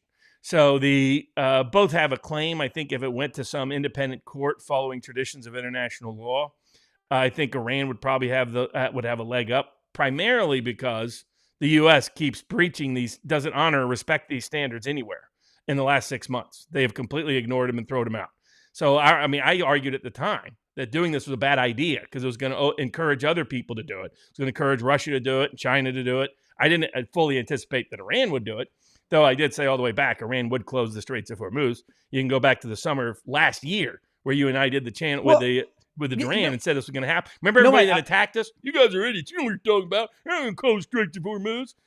Good luck with relying on those kind of folks. You know what? I remember it because I did. It's not that I didn't have an opinion on it. It's like, it wasn't even something that I would have thought of on my own, just because at the time my learning curve with the Iran conflict has been roughly the same as my learning curve with the Russia-Ukraine conflict, and you're starting from not full knowledge, where certain things you remember hearing them like, oh yeah, so they're gonna. I remember hearing it. They're gonna close the Straits of Hormuz. You go in, and then when it happens, you say, when Hegseth comes out and says they're open, it's if the Iranians stop firing on the ships, and that's like, okay, how did nobody see this? Oh, we did see it. And we didn't need them to be open because it's great for the American economy. We're going to drive all those empty vessels over to America. But now, lo and behold, it's great that those straits are back open, and it'll greatly reduce the price of gas, which is now reaching record levels. Exactly. Which we've been doing. People don't know. We are net importers of crude oil. There's certain kinds of petroleum products we're net exporters of, but not crude oil. The kind that we create isn't good for our refinery, so we export it. But most of what we've been exporting, and the reason why gas and diesel has been spiking here in the U.S., is we've been emptying our own strategic reserves to send to foreign countries in order to hide and try to deflate the cost of this war. And that's going to be a political issue that's going to blow back badly on the president if things don't get fixed fast. And I don't think they're going to get fixed anytime fast, unfortunately. Before we get into the insider trading one, let's just read a few of the tipped questions over on vivabarneslaw.locals.com. Robert, ask and ye shall receive. I look far too handsome. Oh, sorry, hold on. You don't see this yet. I look far too handsome as the Lego man in this particular Lego meme, but I will. That's pretty good. That's awesome. I'm going to go ahead and save that image and just put it under Lego, and we're going to bring that out afterwards. We got Finboy Slick says, I may not be as good as Iran's propaganda machine, but you ask and I deliver, Mr. Barnes. We got Bill Brown, who's got a meme. World leaders on their way to a climate conference to tell you how to take shorter showers. We've got I'll be back, maybe. This is, what is this? This says, the AI we got says alien baby. Roostang says, Manny may not be the brightest dog, but he was smart enough to get a lawyer and a neuroscientist to adopt him and give him a forever home. Loving the well-dressed Vegas Barnes says Chris Kraft. USA Now, keep a safe distance 6 rats apart. Are we? This is still on the screen, right? Because that's the whatever the virus. That's the one from X-Files. Remember that? Oh yeah, that's the one the aliens were going to give us to take over. That one, the clips that come up afterwards. There was that clip that came up during COVID of some model for some show before COVID, and his name was COVID, and he was designing some mask. I'm going to come back to more of them in our vivabarneslaw.locals.com community, but a couple over on Rumble, which I think are important because I don't want anyone accusing me of downplaying grape toxicity. Sweaty Zeus says, grape toxicity is 100% factually poisonous to dogs. It's odd some dogs can eat several and be fine. Some can die from a single grape. Raisins are much worse. Their kidneys shut down. I'm not denying it. I'm just saying, in the chat, for the prevalence of dogs in America and grapes in America, has anyone ever heard of a dog dying from eating grapes? I mean, maybe eating a bag. Our Babu died he had a number of things, but he ate a bag of dry rice, and that caused a whole slew of problems. And when the rice came out, I've heard of McAfee effect. You know what that is? You poison a guy's dogs, he kills you. Yeah, that's one way to ensure death somewhere. But I'm not denying. I'm just like, has anybody? I'm going to go to the chat and see. Has anyone ever heard of a dog dying from eating grapes? I mean, one of my dogs ate it was Winston, ate a bunch of white chocolate, which doesn't have chocolate in it, and he just got sicker than the devil, but not because of the chocolate. The only international law I know is when you are in international waters, you must protect yourselves from everyone. A commercial fisherman told me that the U.S. Coast Guard told them to repel all. Yeah, what goes on in international waters is crazy. Coffee Crew Mocha says, how different is the structure of law that it can be defined separately by different countries? Is international law as useless as the UN on diplomacy or functional? The real international law is kind of, for the U.S. purposes, is it part of the law of nations recognized in the Constitution? Is it a treaty that's the highest law of the land? Or is it some sort of law governing international relations out of Congress? Those are the sources of legal authority. That's why treaties we've signed are really significant. Mm-hmm. If something's a or a just Kogan's principle, those are the principles that we hung people in Germany based on saying this applies to everybody, no matter what, whenever, wherever. So those are the sources of international law recognized in the United States as governing in our own conduct. And then we got Bill, a dominant one. It's going to be a Biltong joke. When you're going to drop some bucks on Jacob Castro, he loves to put Anton's firm and juicy meat in his mouth from Biltong USA. And then I just saw another one just came in. My dog became gravely ill. That's why I sent it. She has to get fluids and was sick for 3 days. Died a couple months after from heart and kidney issues, but it is impossible to know. I guess one question is, how many did your dog eat? Because like, it's one thing, like dogs will binge and admittedly, I'm not denying it's a bad thing. But like when I put that mouthful of dog fennel and I thought I was going to die, and then dog fennel, people, is not fennel. It's toxic to humans. And as I'm chewing on it, my wife Googles while I'm eating it, and then it's called poison control. And then I texted Dr. Drew, and he's like, probably nothing to worry about, but just call poison control. Robert, the segue from this, obviously, market manipulation, etc. Before we get into the lawyers who are a bunch of cheating bastards, if you didn't hate them enough, you don't hate them enough. Investigations into potential, I don't know what we call it now, insider trading, profiting off the futures, or the predictive markets, as we've been seeing over and over again. You got to highlight some of the amounts, because some people are arguing there's nothing suspicious or out of the ordinary about these trades, that these are commensurate with basically every, massive trades being made on oil's futures markets daily. And you can't just pick one or two out that are not out of place to try to manufacture or identify or argue that there is insider information, bets being placed on these predictive markets based on insider intel. If they're doing it, Robert, and they're already investigating it, that if they lose power, or I don't know what the statute of limitations would be to impeach, convict, or criminally charge for this, if they come back into power, you have to assume that the people who might be doing it now have to know that they might come back into power and go after them. They went after them for nothing back in the day, all of Trump's entourage for nothing. If they can find something, they're going to do it. And they have to know that maybe they're skirting a line here. What are the objectively, statistically anomalous trades that have been made? And what's the actual exposure? Now we have some concrete, investigations, or at least, Democrats saying we're looking into this because we've read enough articles in AP and whatever about people profiting off of this war. So there's the direct and indirect. The direct war profiteering is that an announcement will be made in Axios or on the president's Truth account, and it will move the markets hard and fast. Usually, the oil commodity markets, the price of oil commodities in particular. Sometimes that's West Texas, some WTI. Sometimes it's Brent or others. But that somebody within about an hour, sometimes 5 minutes, sometimes 15, sometimes 30, sometimes up to an hour, beforehand is making massive trades in the billions of dollars in anticipation of such an announcement being made.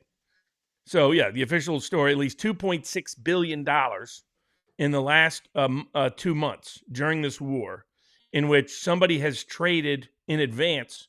And the key has been these amounts, making hundreds of millions of dollars, are often placed within minutes of the President Trump either making an announcement on Truth or Axios publishing it. So much so that Axios came under public scrutiny this week. Barack Ravid, I think is his name, for a long time IDF intelligence guy, who now is, it's clear who is, he's got tight sources in Israel and the United States. Yeah. But people are like, dude, this looks like you're tipping somebody off. Now, I pointed out that I didn't think he was the source, because this had also happened with just Trump Truth Post, that Ravid was not the originator of the news or information. So that would lead to, maybe somebody in the administration. The legal theory. So one thing to know is that, as we discussed in the case of the polymarket guy, the soldier, the commodities markets do not have the same insider trading rules as the security markets. In the commodity markets, it's really designed to be device manipulation.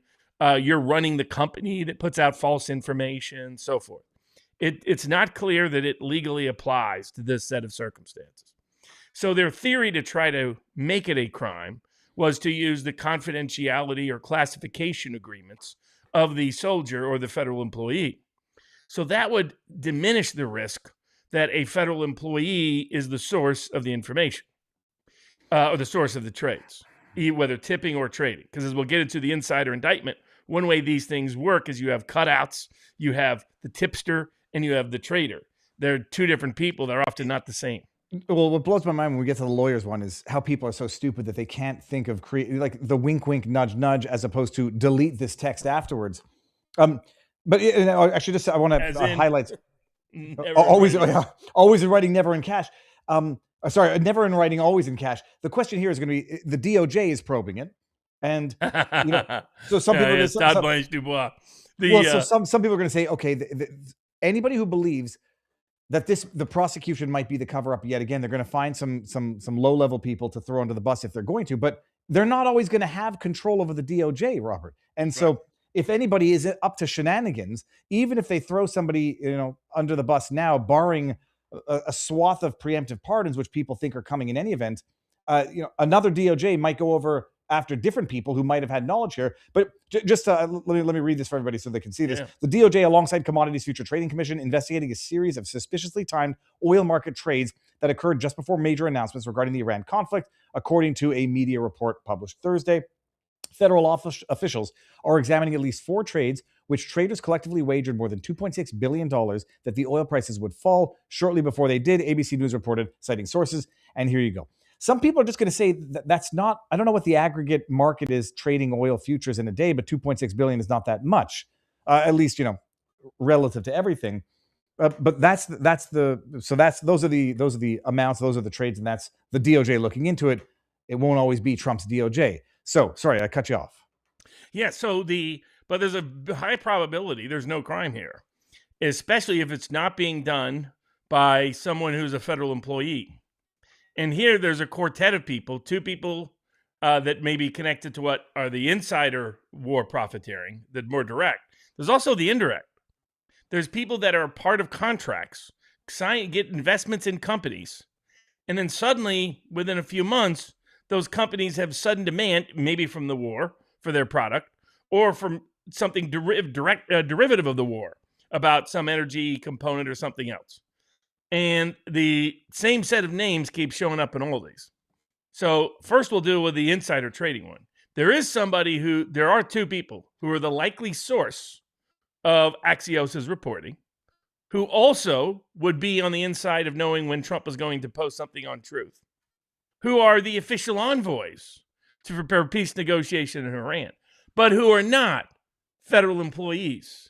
So they would not have any confidential or classified information under the law. And it's Steve Witkoff and Jared Kushner. They're the most likely suspects of insider trading, either as the tippers or the traders or both. And now the question is this, and play devil's advocate for those who are not here to defend themselves or raise their own defenses. If the trades are being based off generic optimistic statements, it looks like we might have a good deal. And then the question is, what people do with that and what they decide to wager with that type of information, which I guess the issue is like, how black and white and gray does it have to be? Hey, it looks like we might hold up people. We might have a good deal coming in, and don't worry, the end is not nigh. And then they use that as the basis for a trade or an investment. I don't think there's any law that criminalizes, if it's Kushner and Witkoff, them doing it, because they're not federal employees, so they don't have any classified or confidential information, and they wouldn't be governed by it. The commodities markets generally don't have that restriction. The prediction markets, you don't yet have that restriction. They would have the kind of connections to pull it off. Now, the other most likely possibility is Israel. If Trump is tipping off Israel as to what he's going to post or say militarily before somebody in Israel is doing insider trade, that would be the second most likely suspect. Who is making money on some of these big corporate deals on the backside? There again, by the way, Witkoff and Kushner show up.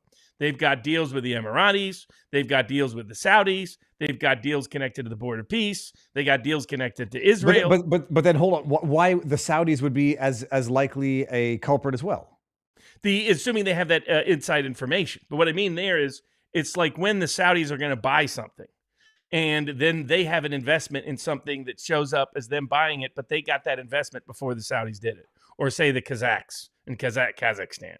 And this is, or say you bought into an Israeli drone company that suddenly has huge demand for drones because of the war, which the Trump brothers keep showing up in these. They keep insisting, hey, it's just coincidence. We have passive investment, all the rest.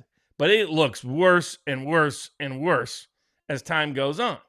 Now, again, nothing about this is criminal. I can't find how any of this would be criminal. And it wouldn't shock me, especially knowing a certain Jared Kushner, that he didn't already have a lawyer. Heck, maybe it was Todd Blanche, right before the administration even started, how this would be legal and not criminal. And he'd have a good faith reliance defense. But I think, where this is going to hurt the most is not any of them. Where it's going to hurt is President Trump in the investigations, impeachment investigations that are coming. Because your average normie American is going to be shocked at where this likely leads. Maybe it leads nowhere. Maybe somebody out there just has the blessings of a brilliant, prescient individual that is, directing all of this. Maybe it's as Maradona said when he knocked that ball in the goal against England, the hand of God. Maybe that's what's playing the role here.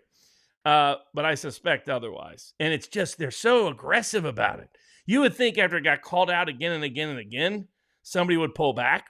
Remember 9/11, somebody did a lot of insider trading on airline stocks. They never publicly disclosed who it was. My guess is we'll never find out this one either.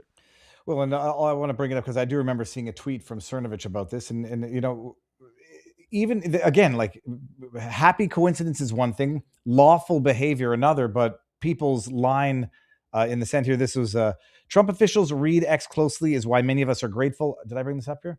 Okay, I did. Notice that no one has announced an investigation into the unusual market activity happening whereby huge trades are made minutes before Trump posts Iran war. It's the dog not barking. Sometimes you have to bite your tongue for the greater good. The pardons are bad enough. War profiteering is my red line. Manipulating the market, insider trading around the lives of American armed forces members is a no-go for me. When was this one? From March 27. I remember reading that. Grok is good for one thing, pulling up tweets when I can remember the slightest tweet that I once read. Go get me the link. And that speaks the other one. And now it came out. I've been, some of us, Barris and I have been warning now for a year that this was coming, that Democrats are building files. It's now publicly leaking that they're building files for potential impeachment investigations if they win the House in 2026. And that is pay-for-play schemes.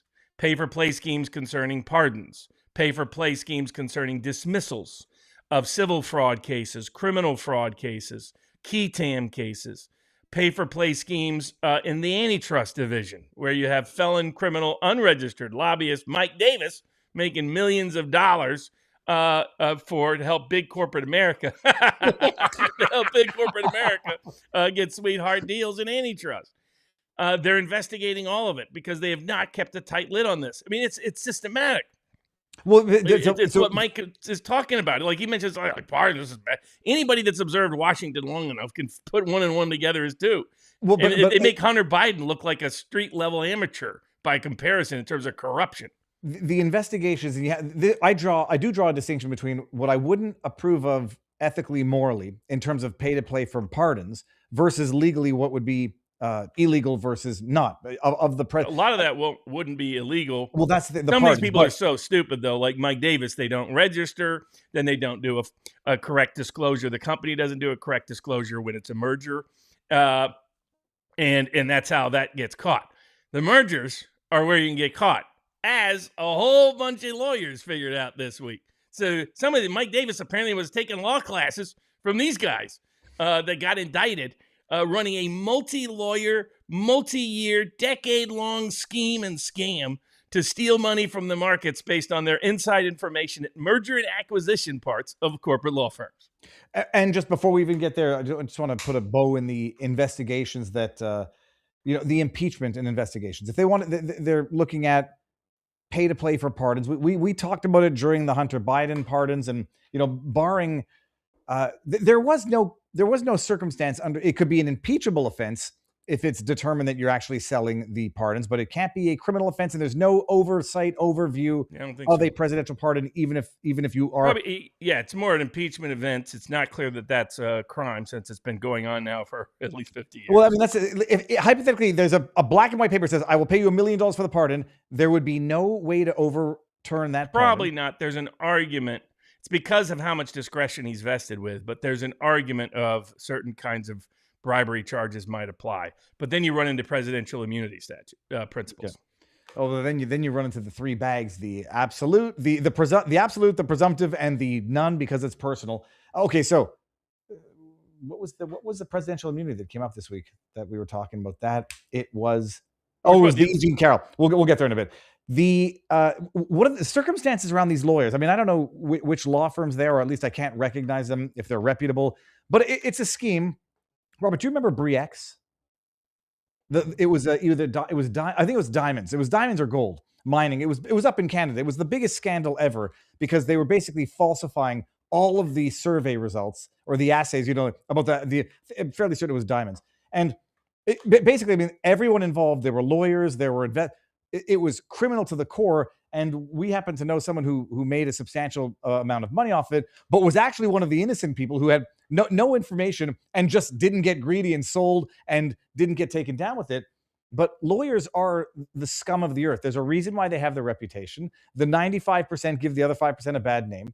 And you had a scheme wherein all of these lawyers were they were texting, messaging, telling people to delete about upcoming mergers and all this inside information. And it had been gone on for years. I just don't know if the lawyers or the law firms in this were, noteworthy, or it's just dumb criminals who happen to be lawyers this time doing dumb stuff and getting caught. Well, it's kind of a combination. I mean, I've always been the skeptical of the merger and acquisition folks. You remember those guys they're always like a bunch of nerds. They work crazy hours when it's peak merger and acquisition time, when it's due diligence time. But the temptation to inside trade must be off the charts, because a certain company is going to go way up in value when this is announced. And so it is, you had a bunch of lawyers working in these boutique corporate law firms all across the country that for a decade figured out how to tap into that information and trade on non-public material information that was not known to the public, known to them in some matter of confidentiality, in this case because of their fiduciary duty as lawyers to their clients. And now I think probably in their minds, they helped the clients, right? They didn't hurt the clients by this advanced trading, so that it wasn't a breach of their fiduciary duties. They saw it, but it was still inside information. They're trading on the equity markets, which does have strict laws, unlike the commodity markets, unlike the prediction markets. The securities markets have very strict laws governing insider trading. And then they were tipping other people off, sharing the money back and forth. A lot of information to have there. As you pointed out, they would have been a little less trouble if they would have remembered never in writing. It's there. I don't know how people can be so stupid to say delete these messages. Speak in code, for goodness sake, or at least meet up and say, hey, this is our code. Like we're going to talk about puppies and whatever. It's how a lawyer taught me very early in the career. He's like, Barnes, I'm going to show you how to prepare your client for a deposition. I was like, oh, okay. And they sat my client down. My client didn't answer a single question. The lawyers went, there's now they're going to ask this. I'm pretty sure this is the answer, right? And then we're probably going to ask this. I'm sure you don't have that document, right? Yeah, I'm sure. I was like, oh, that's how this all works, eh? He never coached them. He never told them what to say. He was just making sure he understood correctly what their testimony would be. I was like, oh, yes, okay. And all verbal, by the way. None of that was ever done in writing. That lawyer's still a very well-known lawyer in the state of Wisconsin, by the way. Got into some legal fights with him back in the day. So, but a smart lawyer, very skilled. Taught me a lot. But the other key to this is they had cutouts. They had kickbacks. You got to have other people be the face of the insider trading operation so that it's not easy to come back to them. Because you're not dumb enough to go and trade on your own. No, then you got to give it to a shell corporation, and then make sure that they know that when you issue the invoice to that shell corporation, that's your commission, and and delete burn after reading, like a bunch of idiots. No doubt. Robert, it still pales in comparison to the kind of money that's right now being inside trading in the White House. Well, I didn't realize. Someone said Rumble stock has been making some rumblings. Here, let me see. I didn't realize it was up 11% on Friday or last day there, up to 832. I know a lot of. I have zero. It was down to $5 for a while. That's when you want to. I have a small amount, and I'm not selling it anytime soon. But that's when you want to double up when you can. But no insider information. But thank goodness, I know people get restless because people invest to make money, and you don't make money until the stock goes up. But then when the stock goes up and everybody sells, everybody wants to take their profits. I obviously in it for the long run. Spiritually, metaphysically, and physically, Rumble is the place to be. But Robert, I was going to ask a question. Oh, Briex. Let me just bring this up in case anybody. The real life story of Briex. It was gold, and it was. I think someone ended up falling out of a helicopter as a result of this. Briex, the real story and scandal that inspired the movie Gold. Now I got to go watch the movie. I did see that movie. Wasn't like Matt McConaughey or somebody in that? Somebody good. I don't know. I don't think I've seen Gold, but I'm definitely going to watch it because it's often been said that the story of Calgary Briex Mineral had all the makings of a Hollywood script. Gold, love, betrayal, and mystery. 2 decades after the stock market darling was declared a colossal hoax. The mining Matt McConaughey. I was right. I'm watching this. Oh, dude, I'm watching this movie. This is how I like. It was pretty solid. It was solid. Okay, good. Yeah, that was up in Canada, and my no, I don't know anything. Never trust a Canuck. No, the thing is, like, my dad was a lawyer for 43 years at Stikeman Elliott. I don't know anything about any of this. I just, it was a small community, and some people made a. Somebody in the YouTube chat is, I know Barnes is on retainer with the big Muslim lobby. So the big Muslims, the mullahs, the Mossad, the Ruskies. I'm on. Somebody send me the check because I ain't got it yet. I'm not reading this one, Joe 9611, because I'm not looking to get in trouble. I'm not. It's not nice to make fun of the way people look, but thank you for the CommieTube super chat there. And then we got, dude, do you plan on making a video about Jack Densmore? He just lost his appeal in Canadian court and released a video saying he's innocent in jail. And I'll have to look into it because I don't know what that is offhand, and just not to fall too. I screenshotted that, so I'm going to see, and we're not missing anything there. And Robert, you're gonna have to be small for a little second here. Bring this one in. Don't know why it defaults that. There we go. Rumble stock, rumblings. Any thoughts? I have none because I have no knowledge whatsoever and didn't actually know that it went up that much. I think they should win their case in the Ninth Circuit, which would give them a big multi-billion-dollar claim against Google. But to my knowledge, there's no update on that yet. No, and all that I know is what they're doing publicly. The Rumble wallet is innovative beyond content creation. Very useful. Very useful. It's amazing. And Mark Robert and I, we're branching out of the non-political over on Rumble. I know that they want to get more. Yeah, you did a movie breakdown of Citizen Kane. Oh, dude, Mark Robert always knows these like weird, eclectic historical facts about movies. It's like he knows he's like everybody. A part autist when it comes to movies. It's like he's he's old enough, but he's like he knows everybody and he knows everything. It's amazing. This week we're doing Deer Hunter on Thursday, and it's going to be amazing. Oh yeah, Robert De Niro. Oh yeah, and I've been watching the back. I'm going to go back and revisit that movie because I remember the ending traumatized me as a kid. Not watching it with my kid, but Thursday night I'll give everybody the link. He's busy winning baseball games, stealing home base. It was so. Everyone in our locals community knows my kid. His team won the whatever they're aged 8 to 11 baseball. It was the most intense game ever because it came down to tied in the bottom of the 6th, and then. It was amazing. They hit it and they won. My kid was ecstatic. My Bud Barnes steal second, third, and home. They steal all the bases because the kids are like whenever they drop a ball, they can't throw it from wherever it is to a base. So stealing is 90% of the game, and then it all comes down to the pitcher. And pitching is very tough. So it's look, it'll get higher quality, but there's some good players who can really. Have you taught him to like Ty Cobb to go spikes up when he goes in? No, they and they can't slide hand first. It's an automatic out. They have to slide feet first. I'm going to teach him like Willie Mays from Major League.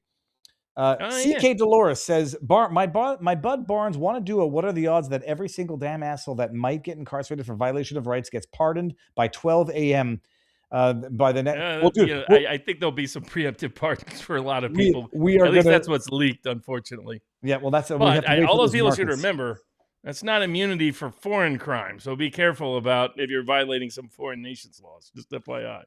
And by the way, everybody who's watching on the landing page of Rumble right now, make sure that you go in, click on the video, hit. How many are we at? We're at 498,000 or 499,000 subs on Rumble. Click on the video. More, you're over 500,000. 500,000. Go in, click it, and click it or ticket. That's how it works. What do we move on to? Oh, E. Jean Carrol. That was the immunity question came up. The lunatic, the whack job, who got a huge payday because they hate Trump in the New York courts. And I won't belabor the point. It's why Trump should not be celebrating the injustice against Alex Jones because it was done to him too. But set that aside.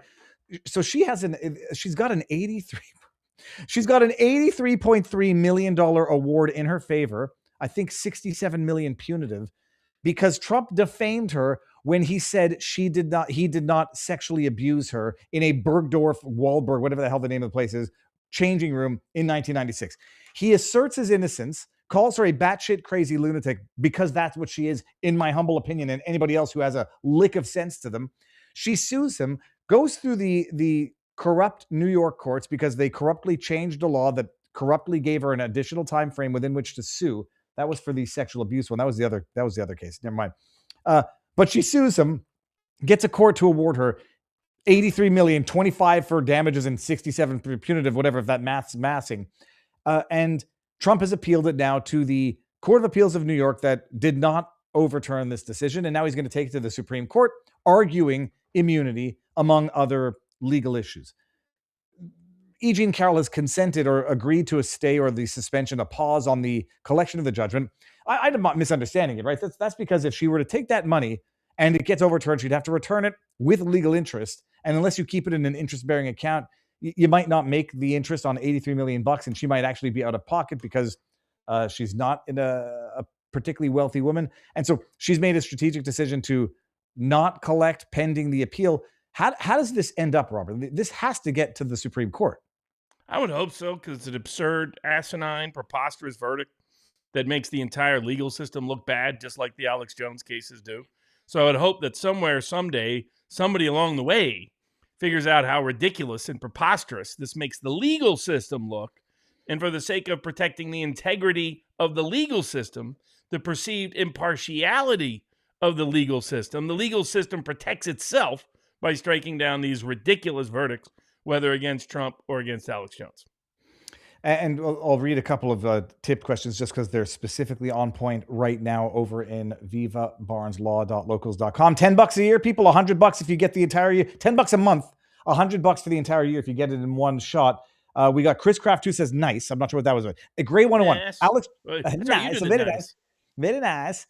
Let me just hear my. Okay, I'm going to go up and down. But Alex Jones' Sandy Hook situation has been presented in such a misleading way, says Gray 101. I have acquaintances who think the lawsuit payment is because Alex Jones unalived the kids himself.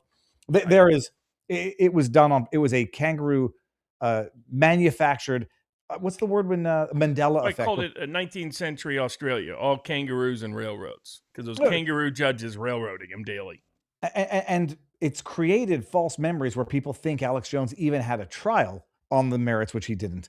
Solstrom says, the other week you spoke about the lawsuits against Alex Jones. Well, I'm not the biggest fan. I have to agree that he was legally wronged in those suits. My question is that you went off on about Abbott not doing anything. Honest question. What could he have done that would be effective, Robert? Frankly, he could have just publicly said something and the Texas Supreme Court would have taken up the case because of their ties to Abbott. We got, will RFK Jr. and Trump succeed with their MAHA efforts to protect against essential glyphosates used for years? That's Gray 101. I didn't get the sarcasm until now. I have to make sure I'm reading from Gray 101. RJ Spain 56, my 70th birthday on Tuesday. I'm down 142 pounds in 2 years. That is congrats. So amazing. That's one hell of a scar. What the heck happened there? Who's that? Louis surgery scar. Dude, that's a arena for real. That's a big. Okay, let's take that one out and let's keep going. What do we move on to now, Robert? All right, we got one of the next top topics voted on by the board was the DOJ taking on Big Ag and Bill Gates trying to force his fake meat into the meat departments and suing states that are saying you can't put your fake meat in the meat department, and winning in Texas, no less. Well, okay, so let's do I'll summarize the Bill Gates, then we'll get into the next one. Texas has issued a law that is being challenged, or they promulgated a law that is now being challenged, which bans. I screenshotted the description of the protein-based fake meats, and the basis for them issuing the ban is safety on the one hand. Like, we don't know what's in this, and we don't know where it comes from and how they spawn this satanic meat from the pits of hell, and also to protect cattle farmers in Texas and America's cattle industry, because if you can manufacture fake meat, it will never taste like real meat and I will never eat it, but in theory it could harm the meat industry. Bill Gates says it's stifling innovation, it's stifling progress, and whatever, if it's done as some sort of crony legislative measure to protect the friends of the government, whatever, the friends of the government, Texas. I do have, I'm not sure if the proclamation was only to keep it out of the meat market at grocery stores, which I didn't think it was. I thought it was just an outright ban. In as much as I'd never eat the crap, I don't know how do you justify legally banning something which I would imagine, I don't know how you find yourself on this, but you'd make the same argument, let people eat what they want so long as it's properly labeled and accurately described. Yeah, I mean, the issue here is marketing and labeling, and in Texas. And so what Texas says is, look, you have a chemistry experiment you're trying to call agriculture. This doesn't come from anything. This is, totally, and you want to sell it as meat. You want to market it as meat, and you want it stuck in the meat department when you go to the grocery store.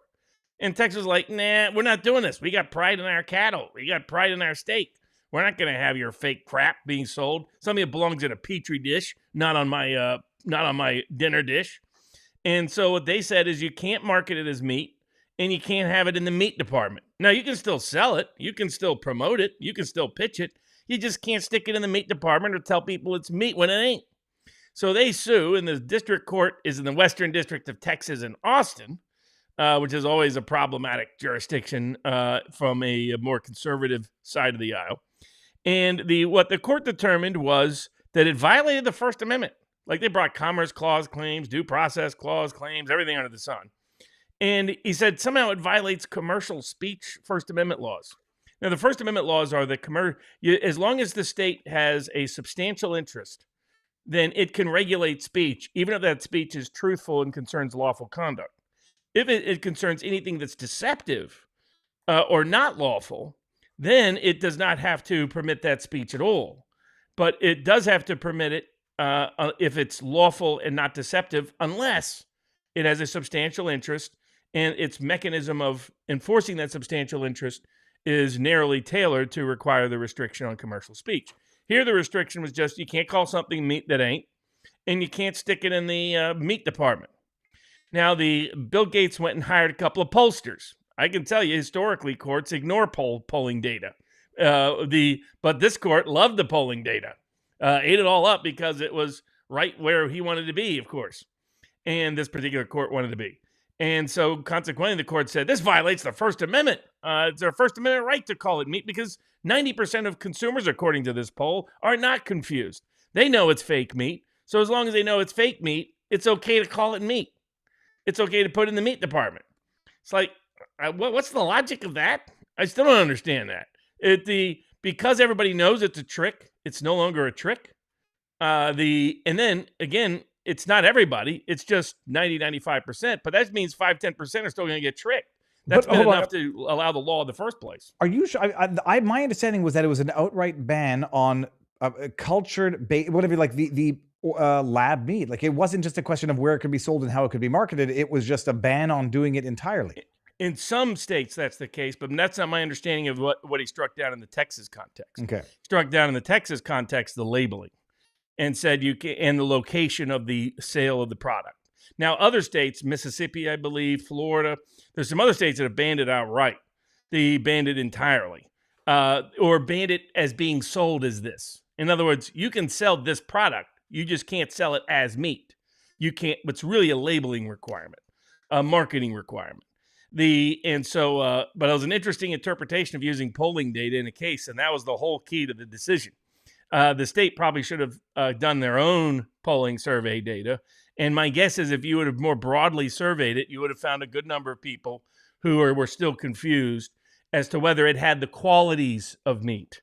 It had the biological effect of meat, so on and so forth. That they knew it didn't come from a cow doesn't mean they didn't know it wasn't some form of meat when it's being marketed as meat, as chorizo, as sausage, as hamburger. It ain't none of those things. It's some crazy crap. Bill Gates' complaint was, you don't understand.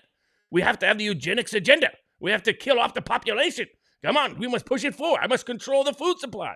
Why is this guy buying up all the farmland when he doesn't want any actual food made on the farm? Because he wants to. Why is he the number one guy in big pharma, big media, big tech? All Bill Gates. He wants to stick us on the dystopian control grid so he can screen us all out and get rid of 90% of us. That's who he is. He's like any dystopian Bond level villain. Like something from the TV show Fallout, those kind of vault kind of guys, vault tech kind of guys. So that's what's really going on. But Texas Agriculture Department said they're going to fight for this. They said this is experimental product that we have no idea of its health impact, that is completely mislabeled and marketed because it's being said it's something that everybody knows it ain't, and that pretending that because a lot of people know it ain't, is somehow a solution. It being sold as something it ain't a solution. So we'll see how it goes up on appeal. The dog just kicked my camera. Watch it do it. Yeah, no. What's amazing is you realize the weakness of AI is that I'm looking at some of the sources for what they've claimed. It comes from, it looks like a legal team representing and potentially mischaracterizing or oversimplifying what the ban is and how it relates. But the bottom line, in your view, set aside whichever state it is, outright ban on production, manufacture, sale, to the extent it's not to the extent it's properly labeled, would be a problem. And obviously, I think it should be. I would note that they're trying to do it to Amos Miller and Amish farmers on a regular basis. So there's no consistency in the law here. I agree. As long as we can consistently say anybody can make food, produce food, distribute food, and purchase that food, as long as you have full informed consent, as long as that law is consistently applied, not just in favor of the Bill Gates, but against the Amish farmers. We live in a world where people think Bill Gates, our governments, our courts, think Bill Gates is more of a farmer than somebody that's a fifth-generation Amish farmer in Lancaster County. You couldn't have a more screwed up food regulation system than that. Well, I know the other one you're going to like as well because it involves, I won't mention the name, but I'm sure we're going to hear Nazi come out of your barns. They're looking into the DOJ is probing antitrust violations with some of the big meat, the big ag in America. You want to field this one that has your public enemy number one in it? This was going to be progressing sooner under antitrust Justice Department Chief Gail Slater until Pay for Play Pam pushed her out. Now that Pay for Play Pam has been sacked, we're seeing these cases that clearly she was the principal saboteur of. I still don't fully trust Todd Blanche Dubois, but it's rather obvious that Bondi was sitting on a bunch of cases concerning Comey, concerning Brennan, concerning Russiagate, concerning Big Ag, concerning a bunch of these, because suddenly they all happen within a few weeks of her being gone. I don't think so. She was clearly the hurdle and the hindrance to these cases. Now, she's busy getting paid off, I'm sure. Now that she's out, they can just write her big fat checks for all the work she did, covering up for corrupt corporations and others. But so for those that don't know, 4 big corporations control 85% of all of the food processing for meat, chicken, poultry, etc. 85%, just 4 American corporations. They use that to dictate low prices to farmers. They use a company called AgriStats to help manipulate the prices. If you could flesh it out for people who don't fully appreciate this, because we've seen the same trend with media companies where the small ones just get bought up and it's small. You don't notice it at first, and then you end up with 5 media companies that control all of the syndication across America. What was the historical evolution that we end up with 4 companies controlling the vast majority of the market? This is what they're not talking about, that Thomas Massie understands the best way to break through this. How did these companies acquire this monopoly status? They acquired it because local governments, state governments, and the federal government required you to use a very expensive processing permitting entity in order to get your food to market. You could know, like if you made the steak, you couldn't sell it to your neighbor. You had to take it 6 hours, 10 hours, 20 hours away to some expensive processor. So you got the cost of storing it, the cost of transporting it, the cost of the processor, the cost to bring it back and then send it out to market. And what this did is it made it cost ineffective for your small producer to be able to effectively produce. This is why Thomas Massie's Prime Act, which is part of the agriculture bill that is now has passed the House and is before the Senate, is so critical. It would allow the farmer to process that food himself and sell it to you directly, as has been almost all of American history until the last couple of decades. But that's the part they're not talking about. They're not talking about the reason they have this monopoly is the federal government creating this very expensive permitting and processing and inspection regime. And I can tell you this, like I just had raw milk from our farm coastal pastures up the street, and I had this discussion with them as well. It's like they make it cost ineffective, prohibitively expensive to operate at the scale that big ag operates at, and they cripple you and bankrupt you and deter you out of business through the regulation where you can't even kill chickens on your own property because they deem the blood to be something of a biotoxic hazard. So and they make you put all these chemicals in it, all these. They also created standards for how the processor must process the food, and it includes a whole bunch of things that people have identified as unhealthy, and helps the big chemical companies, help the big ag companies that produce some of those products. But if you're an Amos Miller, your customers recognize how dangerous that is, so you don't do it. What happens if you somehow still manage to break through this regulatory morass that's creating these big monopolies that they're then leveraging to fix prices all around the country? Then they come after you directly. I mean, it's amazing. The Pennsylvania Department of Agriculture, I believe, has never gone after any of the big ag companies. Yet they've gone after multiple Amish farmers like Amos Miller. I mean, we're now on year 8 of the state of Pennsylvania harassing Amos Miller. That is how insane this is. So an Amish farmer who has never had a single customer complaint in 25 years about anything he has ever sold or distributed is the number one target of the Pennsylvania Department of Agriculture, while the big ag companies that repeatedly have to have food recalls every other week are never targeted by the Department of Agriculture because they are in the pockets of these big companies. So what they're not telling everybody is the reason for this monopoly, and the best way to break up this monopoly isn't an antitrust. It's in deregulating this space. But Democrats don't want to hear that.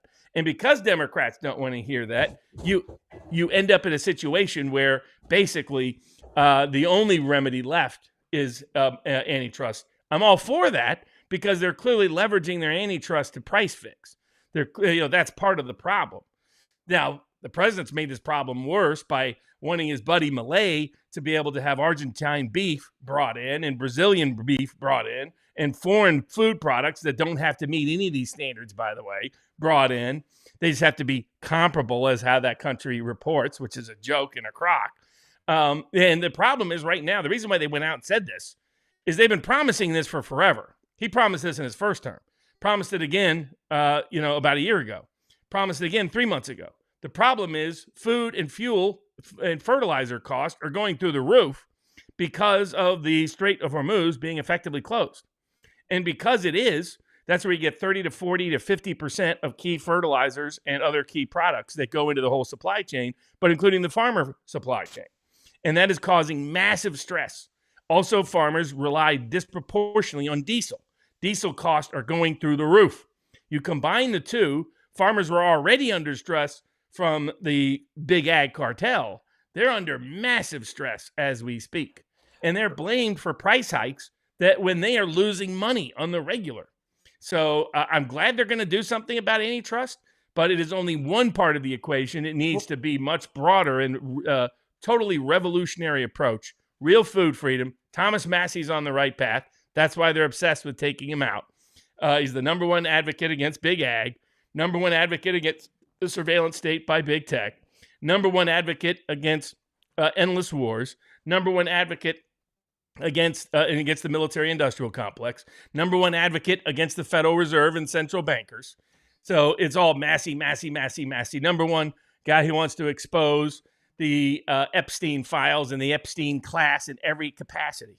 And if they're serious about helping ag, they need to be serious about helping Amish farmers and all the other small farmers across the country. And that means a revolution in how food is regulated and restoring the right of the ordinary person, one of the big projects at 1776 Law Center, the right of you, the individual, to decide what food goes into your body. We should have real farm to table. You should be able to buy the food from the farmer you know, not have to be dictated to by a few big ag cartels and their regulator pals in the state and federal governments.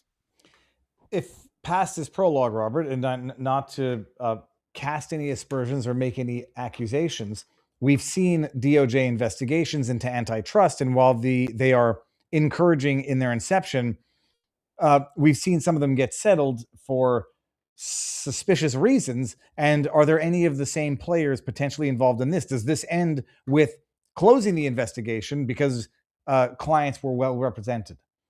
Well, people want to look at like the big, the big Muslim empire, or whatever they said they were saying I was on the payroll of. Actually, it's key members connected to the Trump administration. Jared Kushner's got huge money from the Emiratis, huge money from the Saudis. Same as Witkoff. Dig into his real estate deals. But not only that, the Ellisons, apparently they are a stalking horse for the Arab Muslims to take over CNN and Warner Brothers, including HBO and everything else. An antitrust deal that should not be pushed through. Period. But yeah, the big question you have to have are some of these big ag companies like Tyson Foods, very similar to the name of Tyson, the famous Nazi company, probably just a coincidence. Don Tyson likes to dance to the Bolivian marching band, you might say. Donnie Boy has lots of interesting habits. Good friends with Bill Clinton in every way, Epstein way imaginable. If they're going to, watch them put Mike Davis on the payroll and Will Chamberlain on the payroll.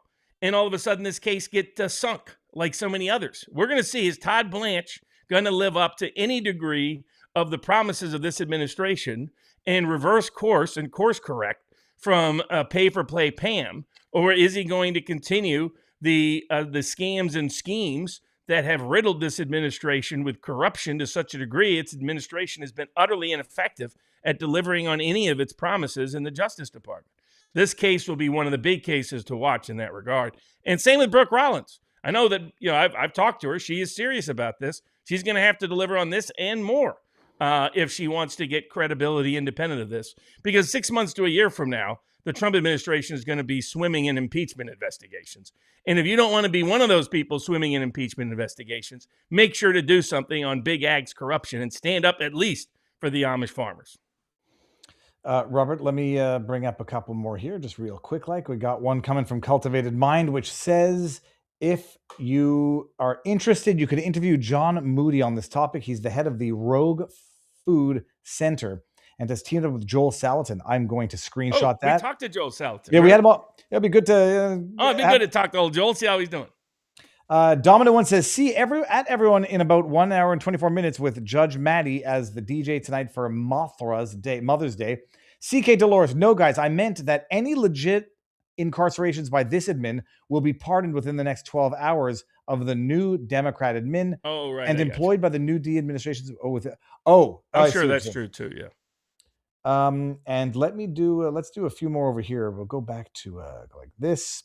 Go over to locals and not fall too far behind on vivabarneslaw.locals.com. Before we get to the one that I thought most people would be interested in, is Tiger Woods. Gray 101 says, now I'm approaching it for sarcasm. Have the Amish learned from Trump that voting populist or Republicans ends in betrayal? That's a serious question. Yeah.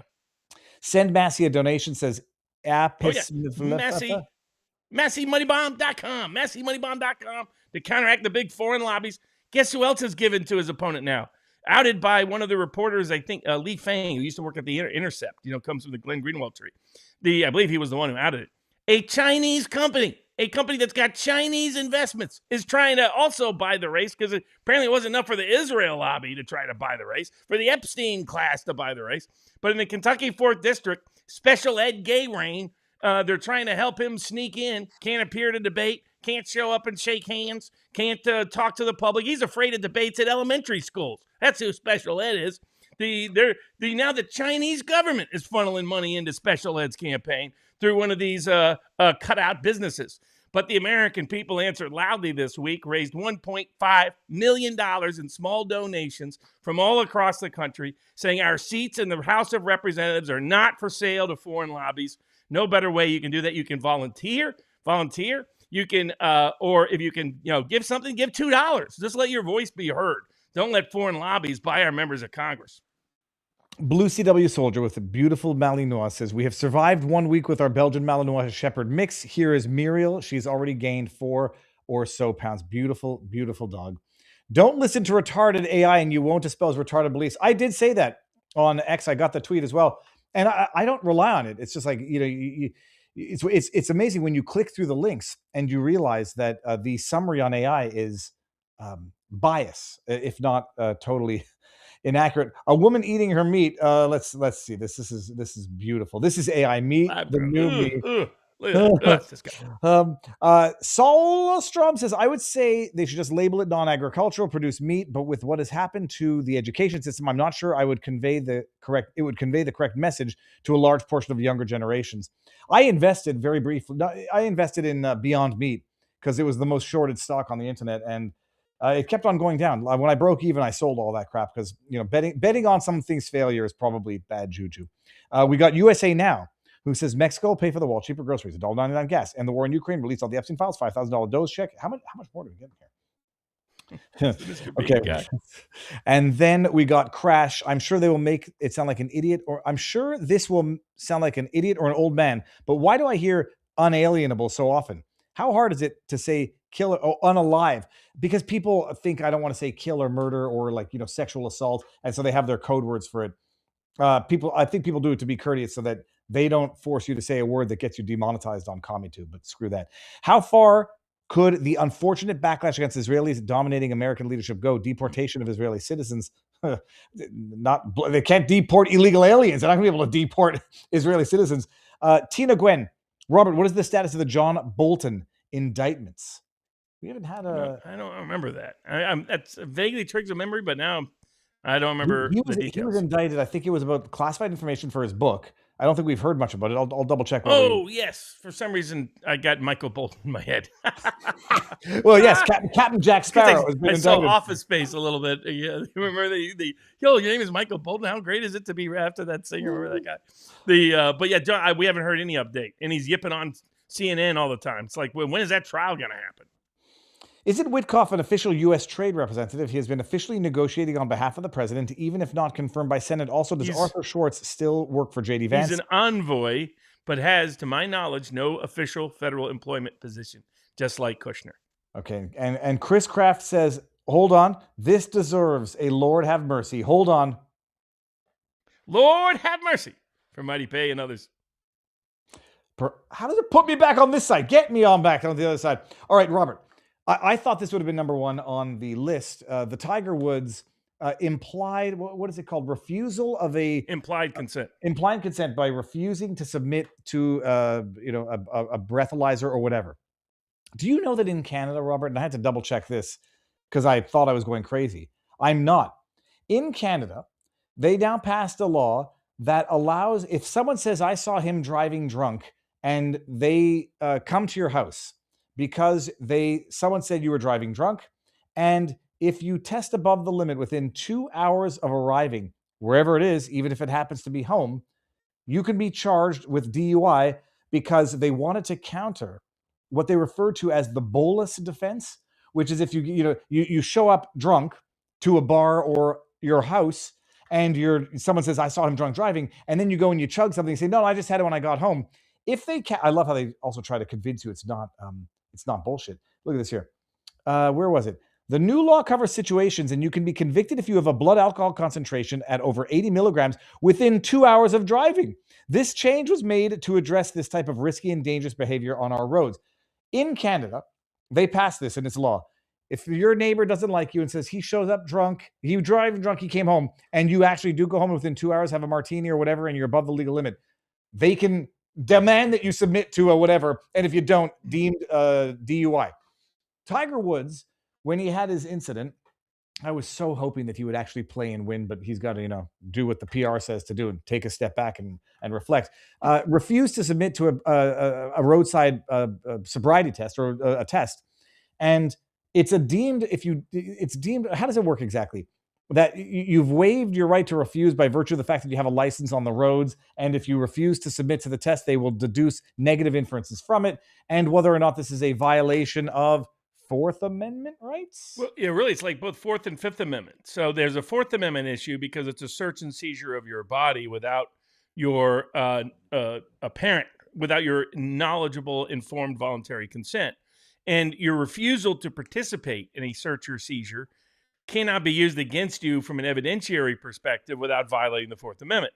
So there's the question about the negative inference component. There's the question about the informed consent component. Then you have, in my view, the Fifth Amendment. Now, the Supreme Court, Justice Thomas recognizes this, but no other justice has, though Gorsuch has suggested he might. But historically, the Fifth Amendment, the language is witness against yourself, period. It doesn't say testify against yourself. It says witness against yourself. What forms might you be a witness? Well, you presenting for physical identification. You presenting for photographic identification, in-person identification, fingerprinting identification, biometric identification, taking your blood, and so forth. So to me, it's forcing you to be a witness against yourself.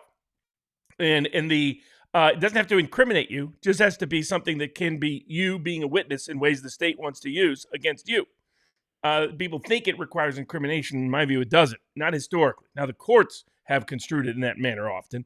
But unfortunately, the courts have said, no, it only applies to the testimonial privilege. And if you're verbally testifying, then the Fifth Amendment applies, but to nowhere else. So they can force you to do handwriting examples. They can force you to stand for physical identification. They can do biometric identification. So instead, blood test and breathalyzer test, they haven't done under the Fifth Amendment like I think they should. They instead do it under the Fourth Amendment, which I think equally applies, but is separate and independent, which says you're supposed to be secure in your person, as well as your houses, your papers, etc. Under the Fourth Amendment against unreasonable searches. It's presumed to be unreasonable unless you have a warrant. These cops don't. By the way, it wouldn't take them very long to get one, right? They pull somebody over. They just call up a judge. Hey, judge, here's what I got. A magistrate, just need this. They'd sign it right there. Send it to them by email, and boom, they have it in a minute. Because the misconception is it can take so long that by the time they get it, you've already sobered up. Correct. It's all garbage, all hogwash, all lies, all an attempt to allow the state a way to violate your rights. And so the other way they've got around it in this context is implied consent. And the theory is that when you applied for your driver's license, you agreed that a cop could, if he had reasonable suspicion of you driving under the influence of some form of intoxicant, that you gave away your right to keep your license and at the same time refuse a breath or blood test. What's unique here is taking that a whole nother level and saying there's a negative evidentiary inference. To me, all of the implied consent, and by the way, Supreme Court justices have suggested this. Now, here's where the justices on the left are often better than the ones on the right. The ones on the left, like Kagan, like Sotomayor, have been saying this makes no sense. This is an obvious Fourth Amendment violation. Nobody consented to nothing. So in the criminal rights context, but it's ultimately our civil rights context, is where the liberal Democratic judges end up being more originalist in their constitutional construction than our so-called originalists on the right, who, when they see the cop, they see the badge and they bow right away. Too many of them do. And so we'll see what happens if this, but I hope now the lower state levels, they've allowed this to go through. But I think they should be challenging. Now, it's coming up in Tiger Woods' case in another context because they're trying to subpoena his medical records. And they're saying that's a Fourth Amendment violation for you to try to subpoena it. But to me, the implied consent laws with licenses are a Fourth Amendment violation. To me, it's not a privilege for you to drive. It's a constitutional right for you to travel. It says so in the Constitution. Right to travel between states is recognized as one of those rights. So to me, I've always disagreed. This is where I have an old school libertarian perspective. I've never agreed that you should be required before you're allowed to drive to get pass a state test and get a license. I never recognized that as a state prerogative or privilege. I get the idea you want secure and safe roads. How well has that really worked, by the way? But putting that aside, they always give you these licenses, and then all the strings come in. You got to give up this right. You got to give up that right. You got to give up another right. For something as fundamental as being able to get from here to there, that's my problem with it. But I also have a problem with it because it's not implied consent. Everybody knows it's not implied consent. Nobody sits there and says, oh, okay, I really agreed to all this. It's also coercion. The whole point of the Fourth and Fifth Amendment is not to allow the coercive power of the state to take away your ability to defend and protect yourself from the state, from the intrusion and incursion of the state, from the imposition and interrogation of the state. And that right is eviscerated if you are allowed through saying, if you want to be able to go to work, if you want to be able to buy food, if you want to be able to take your kid to school, you got to forfeit your Fourth and Fifth Amendment rights as a condition of it. It's the kind of unconstitutional conditions we've recognized in a wide range of other contexts. So I think they violated Tiger Woods' rights, but I don't expect the courts to say so anytime soon. I was trying to see if I could pull up that the article to what was their name? The Amish folk who refused to put the yellow triangles or the orange triangles on their carriages. What was his name? Oh, come on! It was so ironic, but it was just because they're Jacob like, Gingrich. yeah, they're like, that's just showy. You want me to show off? I'm not going to show off. That's against my religion. It's fascinating why they did that. Well, but it's all. What is also amazing when you say like nobody would deem getting a license as a consent to this type of stuff. I'm convinced if you asked 16, 7, my daughter's now getting her license, they would say, yeah, that's what I will sign away to have the privilege of having a license. Yeah. Well, think about TSA. Do you remember when you could go through an airport and without any security? I do. I remember being on planes when you could smoke. Like here's a real good day. Let up a cigar, get up there, boom, yeah, boom. Let me double check my memory. I think they outlawed smoking in 87. I think in different countries they did it at different times, if I recall correctly. It's funny. Look, 1990. Smoking was banned on U.S. domestic in 1990. Robert, this is how we know we're getting freaking old. Let me see. Yeah. In Canada, 86, and it was they started, but then it occurred. Yeah, 88 to 89 to 90. Dude, I remember it. I was like. First of all, I never objected to the smell. I kind of like the smell of secondhand smoke. It's like when I go to a casino, if I don't, and I don't go very often, if I don't smell smoke, it doesn't feel like a casino. But we are. They had ashtrays on airplanes. Robert, will be back. Say it again. Oh yeah. You just cut out briefly. Oh no, sorry. Yeah, I don't know who cut out. No, we had ashtrays on airplanes. And the other day, my kid's looking through the wire bin, and he says, "What's this thing?" I was like, "Oh, you see, that was what we used to stick into ashtray holders in cars to get electricity." He's like, "What's an no the lighter hub?" He's like, "What's a lighter in a car?" We used to have those rings. What do we have left, Rob? We got a few. So the other good move by DOJ was Civil Rights Division suing Colorado to enforce the Second Amendment. So how many times do they have to do this now? So Colorado has issued it issued a law prohibiting high capacity magazines, and this was 15 rounds or more. And the DOJ is going after Colorado, saying this is a violation of Heller. It's a violation of Bruin. High capacity magazines, whatever you want to call them, have existed within, the standard, which is it, generally part of the, I don't want to say zeitgeist is it widely used and widely available? And the answer is yes. How they determine 15 rounds is high capacity. Beyond that, it's even more lethal. To refresh my own memory, Robert, it was good. Like, what is it? Like the vast minority of gun crime is committed with assault rifles, whatever that is called, and committed with high capacity magazines. Maybe those stupid gangster guns that you see where they have like the whole mag and it's like an automatic handgun. Still doesn't seem very practical when the magazine is bigger than the handgun. I don't know, how far you're getting with that, but it's not like there's even a rational nexus between gun violence and high capacity magazines to justify the prohibition in the first place. What I also don't understand is how these states are running rogue or have historically run rogue to Bruin, to Heller, and they basically say, we're not going to respect it at a state level, piss off, take us back to the Supreme Court. So is the DOJ doing something that might deter rogue states from continuing to defy Supreme Court precedent that is pretty clear and unequivocal? Oh, yeah, no, it's very good work by them because what they define as large capacity magazine is basically the kind of magazine that goes into an AR-15 and a wide range of weapons. So it's universally used. It's very popularly used. It's necessary for critical weapons of self-defense, like the AR-15 has been long recognized as. And consequently, Colorado's complete ban on selling it, even possessing it, transferring it, is a violation of their Second Amendment rights. And finally, the Justice Department is recognizing Second Amendment rights are a civil right like everything else.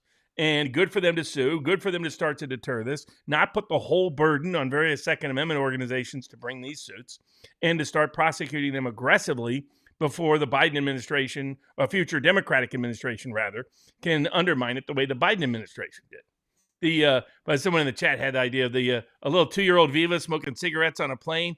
And they're saying, you got to put it out, and you're like, you commie. That'd be a great little cartoon image. But good work by Harmeet Dillon. Yeah, now people, clip it. It's not always criticism when they actually do good work. And I was just looking it up just to refresh my memory. Robert, do you know what the magazine capacity limit is in Canada? It's probably something terrible. For a long arm, for a rifle, it's 5. And for a handgun, which are now basically criminalized, it's 10. And You're not allowed keeping a firearm loaded in Canada. So you have to keep In your Canada, you're only allowed to have a gun to shoot yourself, not somebody invading your house. Well, that's the thing.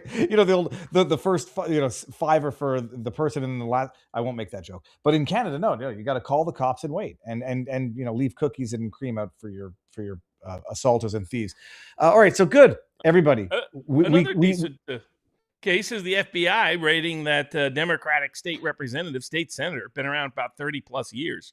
And people finally put the connection together because she has a cannabis shop in Portsmouth, which is down to the sort of the Norfolk area where Eric Hunley lives. They also indicted somebody that was on a pot store in Norfolk. And it's apparent that they're connected. It looks like they were running, reading between the lines, looks like they're running a COVID scheme. And there were so many of these. Remember the congresswoman that just got kicked out of Florida for running a COVID scheme? These are the that when we just started writing checks like madmen. Who said the CARES Act would be a disaster? Thomas Massey. Trump got mad at him for saying that, but Massey ended up dead right. Well, this was just an open spigot for fraud. Just poured out cash to everybody and anybody. And it looks like that's where it looks like you got caught at multiple levels because you're supposed to say whether or not you have a criminal record, supposed to disclose all the details of what it's going to go for in terms of payroll, what your business's practices are. A lot of these people weren't in a position to either qualify because of a criminal record or because they didn't really meet the payroll requirements or other business requirements. So they just fabricated it because they were just approving those contracts like mad. And now it looks like it implicates another Democratic state representative. Well, this is what, like, I when I covered it, we didn't know why the raid had occurred. I was looking at the angle of the faux outrage by the hypocrites on the left saying, how was Fox News tipped off to this? And I'm like, you mother effers don't remember Roger Stone, Steve Bannon, and everyone, James O'Keefe, New York Times is there, CNN is there, Jeff Clark. And so so FBI raids Senator Louise Lucas's report with a cannabis business. Okay, so now that we know that they raided the cannabis business, what could be the nexus or the correlation? And there was another cannabis business in Norfolk that was connected to her that a person was indicted on the same day as the raid. So my guess is because they were indicting him, they didn't want her to get advance notice. There's a connection between the two, and the connection is probably not the cannabis trade, but rather a COVID scam. That's interesting. I not that I have anything against marijuana. I don't understand how adults do it. And, it seems the cannabis trade and pornography are similar things. Like, whether or not you like it, it's up to you. I think the industry is fun. I don't know. Are there, it seems you get involved in the cannabis industry. In my experience, you're a sketchy person. And if you're a Virginia lawmaker who's simultaneously involved in cannabis distributorship, you're sus, to quote, I forget that guy's name now. Ben Affleck out of Good Will Hunting. Okay. Well, speaking of sus, remember that Chinese police station story that blew up for a little while and then just disappeared? Yeah. Well, no, we got confirmation about it up in Canada that the Chinese police stations, which were being used to basically surveil, blackmail, extort people in mainland China by going after their friends and relatives in Canada and the States.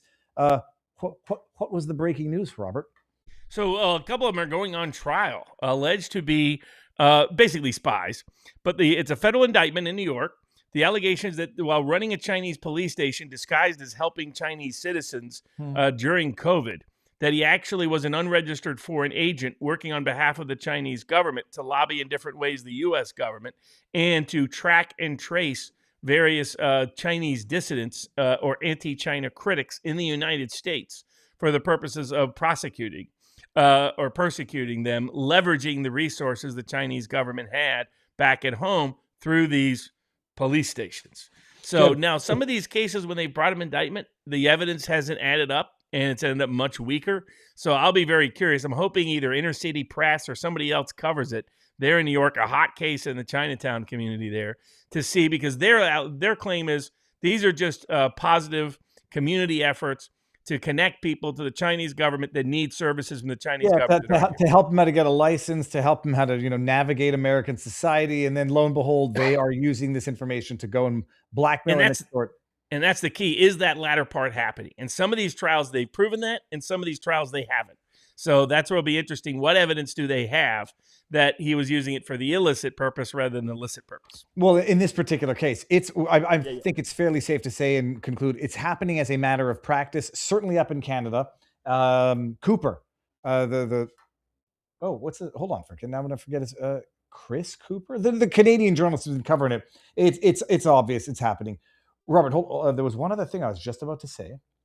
Well, now I forgot. Let me bring up because I see a flattering comment, which is not say rare, but it always feels good to hear. That's it. It'll be interesting with Trump going to China this week, because remember also there's been a bunch of indictments of these Chinese workers or people connected to China that are bringing in things that could be used to set off another pandemic, could destroy a bunch of farm supplies. You got China buying up food, buying up land right next to our military bases. And studying in our universities and reporting to remember, and then Trump said we need him, and I was like, I don't think so. We got Quixo says, Quixo's rated the stream. Thank you, Quixo.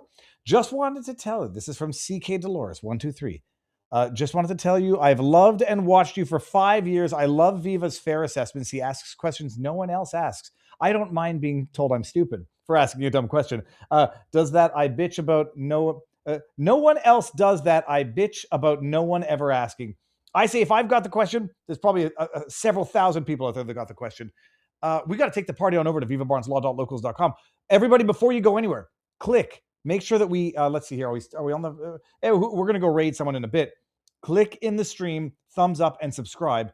Robert, what do you have? We got one more big case we'll cover here, which is surrogacy a 13th Amendment violation? Yeah. Okay. And then over at the after party at Rumble Premium or vivabarneslaw.locals.com, we're going to cover Trump tariffs, fake discount class action against a big online seller, Marilyn Monroe's house. Somebody made the mistake of buying it. An LA cop gets to walk even though he shot a girl in a department store. Minnesota public schools caught racially discriminating. And the ability of the auto people to shut off your car while you're driving, thanks to a law that Massey fought, but the rest of the Republicans went along with, or a lot of them did. The EU saying you've got to give welfare to people coming into your country, and a medical malpractice case. So those will all be at the after party. The big one we'll have here is the surrogacy 13th Amendment argument being made by the Attorney General of Florida. And before we get there, just want to remind everybody, so we uploaded the database. So we've got all of the episodes, but last week was our first live episode on Rumble. And this week it's going to be Deer Hunter, and it's going to be an awesome episode. So Thursday night, 7:00, I gave everybody the link, and it's on Rumble now. We'll be live weekly on Rumble. Robert, coming up this week, do you have anything? What is it? Someone has made something of me wrestling. Maybe a couple of us wrestling. I don't know where that comes from. Over in our locals community? I don't know. I just saw it in the live chat. Hold on. Let's bring it up. We're going to do this in real time. See if we get into trouble here. Boom, bada bing. Okay. Let's go that's right. You were very profitable UFC yesterday. Oh my, Robert! I got 11 of 13. And the thing is, the Clay Guida might have been a bad pick. I would never bet against Tatsuro Taira. I've got a couple of his cards, and I love the fighter, but I also love Joshua Van. So I wasn't even angry with that. There it is. But 5-1. 5-1. What this thing Strickland. is? What is you this? said that's funny. Oh yeah, I made a live show. Dear goodness, is this horrifying? That's Robert Gouveia watching the watchers. That's great. Oh my goodness, look at these little sausages. So yeah, Robert, it was a great. Anyone who look, I don't tell people to bet, but at 5-1, Strickland was never a 5-1 underdog, and that was one hell. Did you hear what he said afterwards? Press conference. No. What did he say? He said, "Man, I look ugly. I look so ugly. Somebody's gonna think I look like the Israeli lobby." The guy's on a mission, and whether or not you like him, you gotta love him, period. Bill Brown says marijuana paid for my entire empire here, Viva. Well, Bill is one of there are exceptions to every broad brush stroke, but no, I up in Canada when marijuana became legalized, I knew people involved in the industry. They were never people you'd want babysitting your kids, put it that way. Sadaka says in Michigan, they recently passed a law outlawing inherited guns. Everyone in Michigan needs to have gun trusts if you want to pass your firearms to your family. Wow, in Canada, they just misappropriated. Since Trump is going to be a war whore, I am full for the annexation of Alberta, Saskatchewan, Yukon, and Northwest Territories, and turning the rest into a U.S. territory. That's from Ryan PD 911.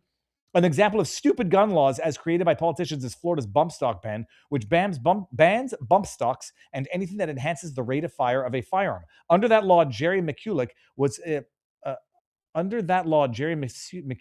who is a champion shooter, his finger is a felony because he can shoot a semi-automatic faster than some regulated fully automatic firearms. SRN says, on to Second Amendment, a few states have legislators that are trying to introduce a bill to force the state to facilitate full auto sales.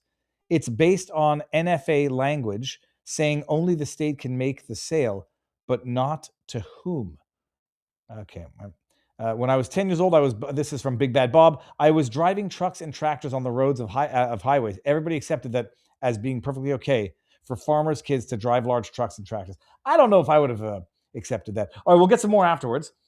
So this one is going to be a hot topic, especially since I know the way people are going to politically either not twist it or politically interpret it. In Florida, there's an argument as to whether or not surrogacy is a modern form of slavery. I don't even know, full disclosure. This is where I get into fights with people on the internet where everyone says, like a gay couple should not be able to traffic in children and buy children. And I say, first of all, having known people who, for medical reasons, a heterosexual couple couldn't have children at a certain time and went with surrogacy and went with in vitro fertilization and preserved the eggs, I didn't actually ever realize that basically it's a fertilized embryo, and arguments are that that's actually like it's not just a potential human. When you discard the ones. I didn't really fully appreciate what you do with the fertilized embryo and how you can select based on physical attributes. But having seen the necessity, or at least the positive benefit of surrogacy in heterosexual couples, I don't draw the distinction at the sexual orientation of the couple who, out of necessity, obviously when you're dealing with two men, you're going to need a surrogate, to engage in surrogacy for procreation or for having your own family. And I don't know how you make the argument it's slavery when they get remunerated or compensated, although there are restrictions on the amount, et cetera, et cetera. So Florida seems to now be declaring war on surrogacy. Has there been any attempt to legislate a prohibition, or are they sort of feeling out the waters right now in terms of public sentiment? Well, it's really just the opposite. Florida has a law that explicitly permits surrogacy. But the Attorney General under Governor DeSantis is saying that law is unconstitutional. He's saying it violates the 13th Amendment to the U.S. Constitution as a form of involuntary servitude. To whom? To the surrogate mother, the woman who volunteers to do this and gets remunerated for doing it. Correct. Though also to a degree to the child. So the historical aspect of this legally is this originally arose as a debate against abortion, or against criminalizing abortion. So the left initiated this about 30 years ago, arguing that they were forcing women to carry through to term, and that there was a historical analog for that. It was the breeding farms during slavery. That's where you're getting this part of this slavery historical connection, that slave women were forced to have children and carry the children to term, because the child would then become property of the owner of that slave, would then, and basically becomes a commodity, tradable commodity on the then slave markets. So so that was the sort of disfavorable historical analog. The problem they had is under an originalist construction, abortion was mostly criminal at the time the 13th Amendment passed.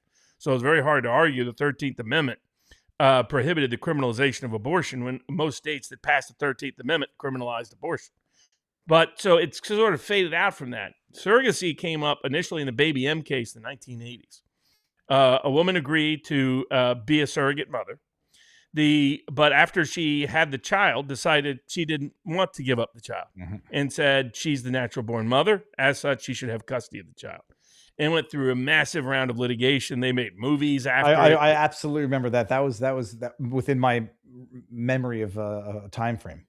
Here's the legal issue, and it's an interesting one that's being pursued. I understand it from the pro-life community's perspective. It's the pro-life community that picked this up about 5 to 10 years ago. Uncomfortable with the IVF, that IVF could be human beings but weren't being treated as human beings, or being treated as basically cattle. that, stem cells starting to be used for medical research and other things. That made them uncomfortable as well. They see a soul. They don't see a stem cell. They don't see a fertilized embryo. They see a soul. And for them, it's deeply disturbing that could be treated at any level as a commodity. And so for them, as that grew into surrogacy and all these states started passing laws allowing surrogacy, they're like, well, when does it, to them, there's no difference between that pregnant mother and an adult child. Here's what's agreed. The 13th Amendment does prohibit a parent from selling a born child. So in other words, that is considered something that the child can't consent to and that the parent can't agree to under the 13th Amendment. So the question becomes, if they can't sell the child as once the child is alive, how is it they can sell the child by agreement in advance?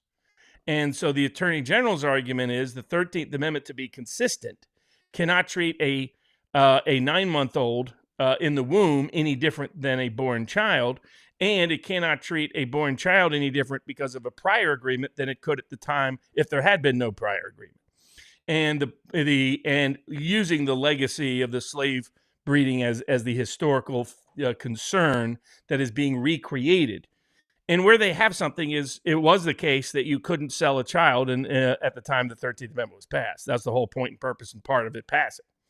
Was particular concern. This book that somebody sent me, one of our board members, Duly and Constantly Kept, is Sojourner Truth's great effort to get her child back from the South, saying that they had no right to label him a slave.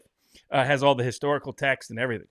We may print out a bunch of them and give them out at the 1776 Law Center, some book stuff that we're going to give out to people that come. Some a pocket constitution, an annotated constitution, some freedom planning provisions, and so forth, as part of, for those who are able to come to 1776 Law Center, which you can get those tickets at the website. But so I think when, as I was looking it through, I was like, I first came out the same impression that you had. I was like, I'm going to be skeptical of this. But as I started researching, I was like, well, I can see certain that by analog and by example and where this could go. Like, I don't like what, here's the concern some people have. The technology is getting to a place where we could create an incubator class of underclass women that are forced to have children for other people. It's like, when is it coercion? When is it consent? When is that something, if you can't consent to sell a child at birth, how can you consent to sell the child before birth? The argument's going to be, well, it's not selling right now. Now it's just compensation for the process, and the person is voluntarily, preemptively, what's the word I'm looking for? Not donating. What's it called? Adopting. It's a preemptive adoption, and they're not being paid to sell. And that's how some courts treat it, but they only do that after the birth. So it's kind of, but then it's like, okay, could you sell it into adoption? And then the courts have said, no, you can't. You can't sell a child into adoption once the child is born. So it's like, how exactly do we do it beforehand?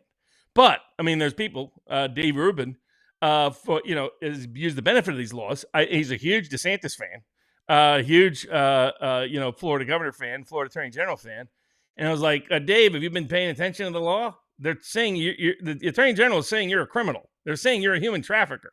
I haven't seen Dave cover this. He's busy attacking Tucker Carlson on a daily basis.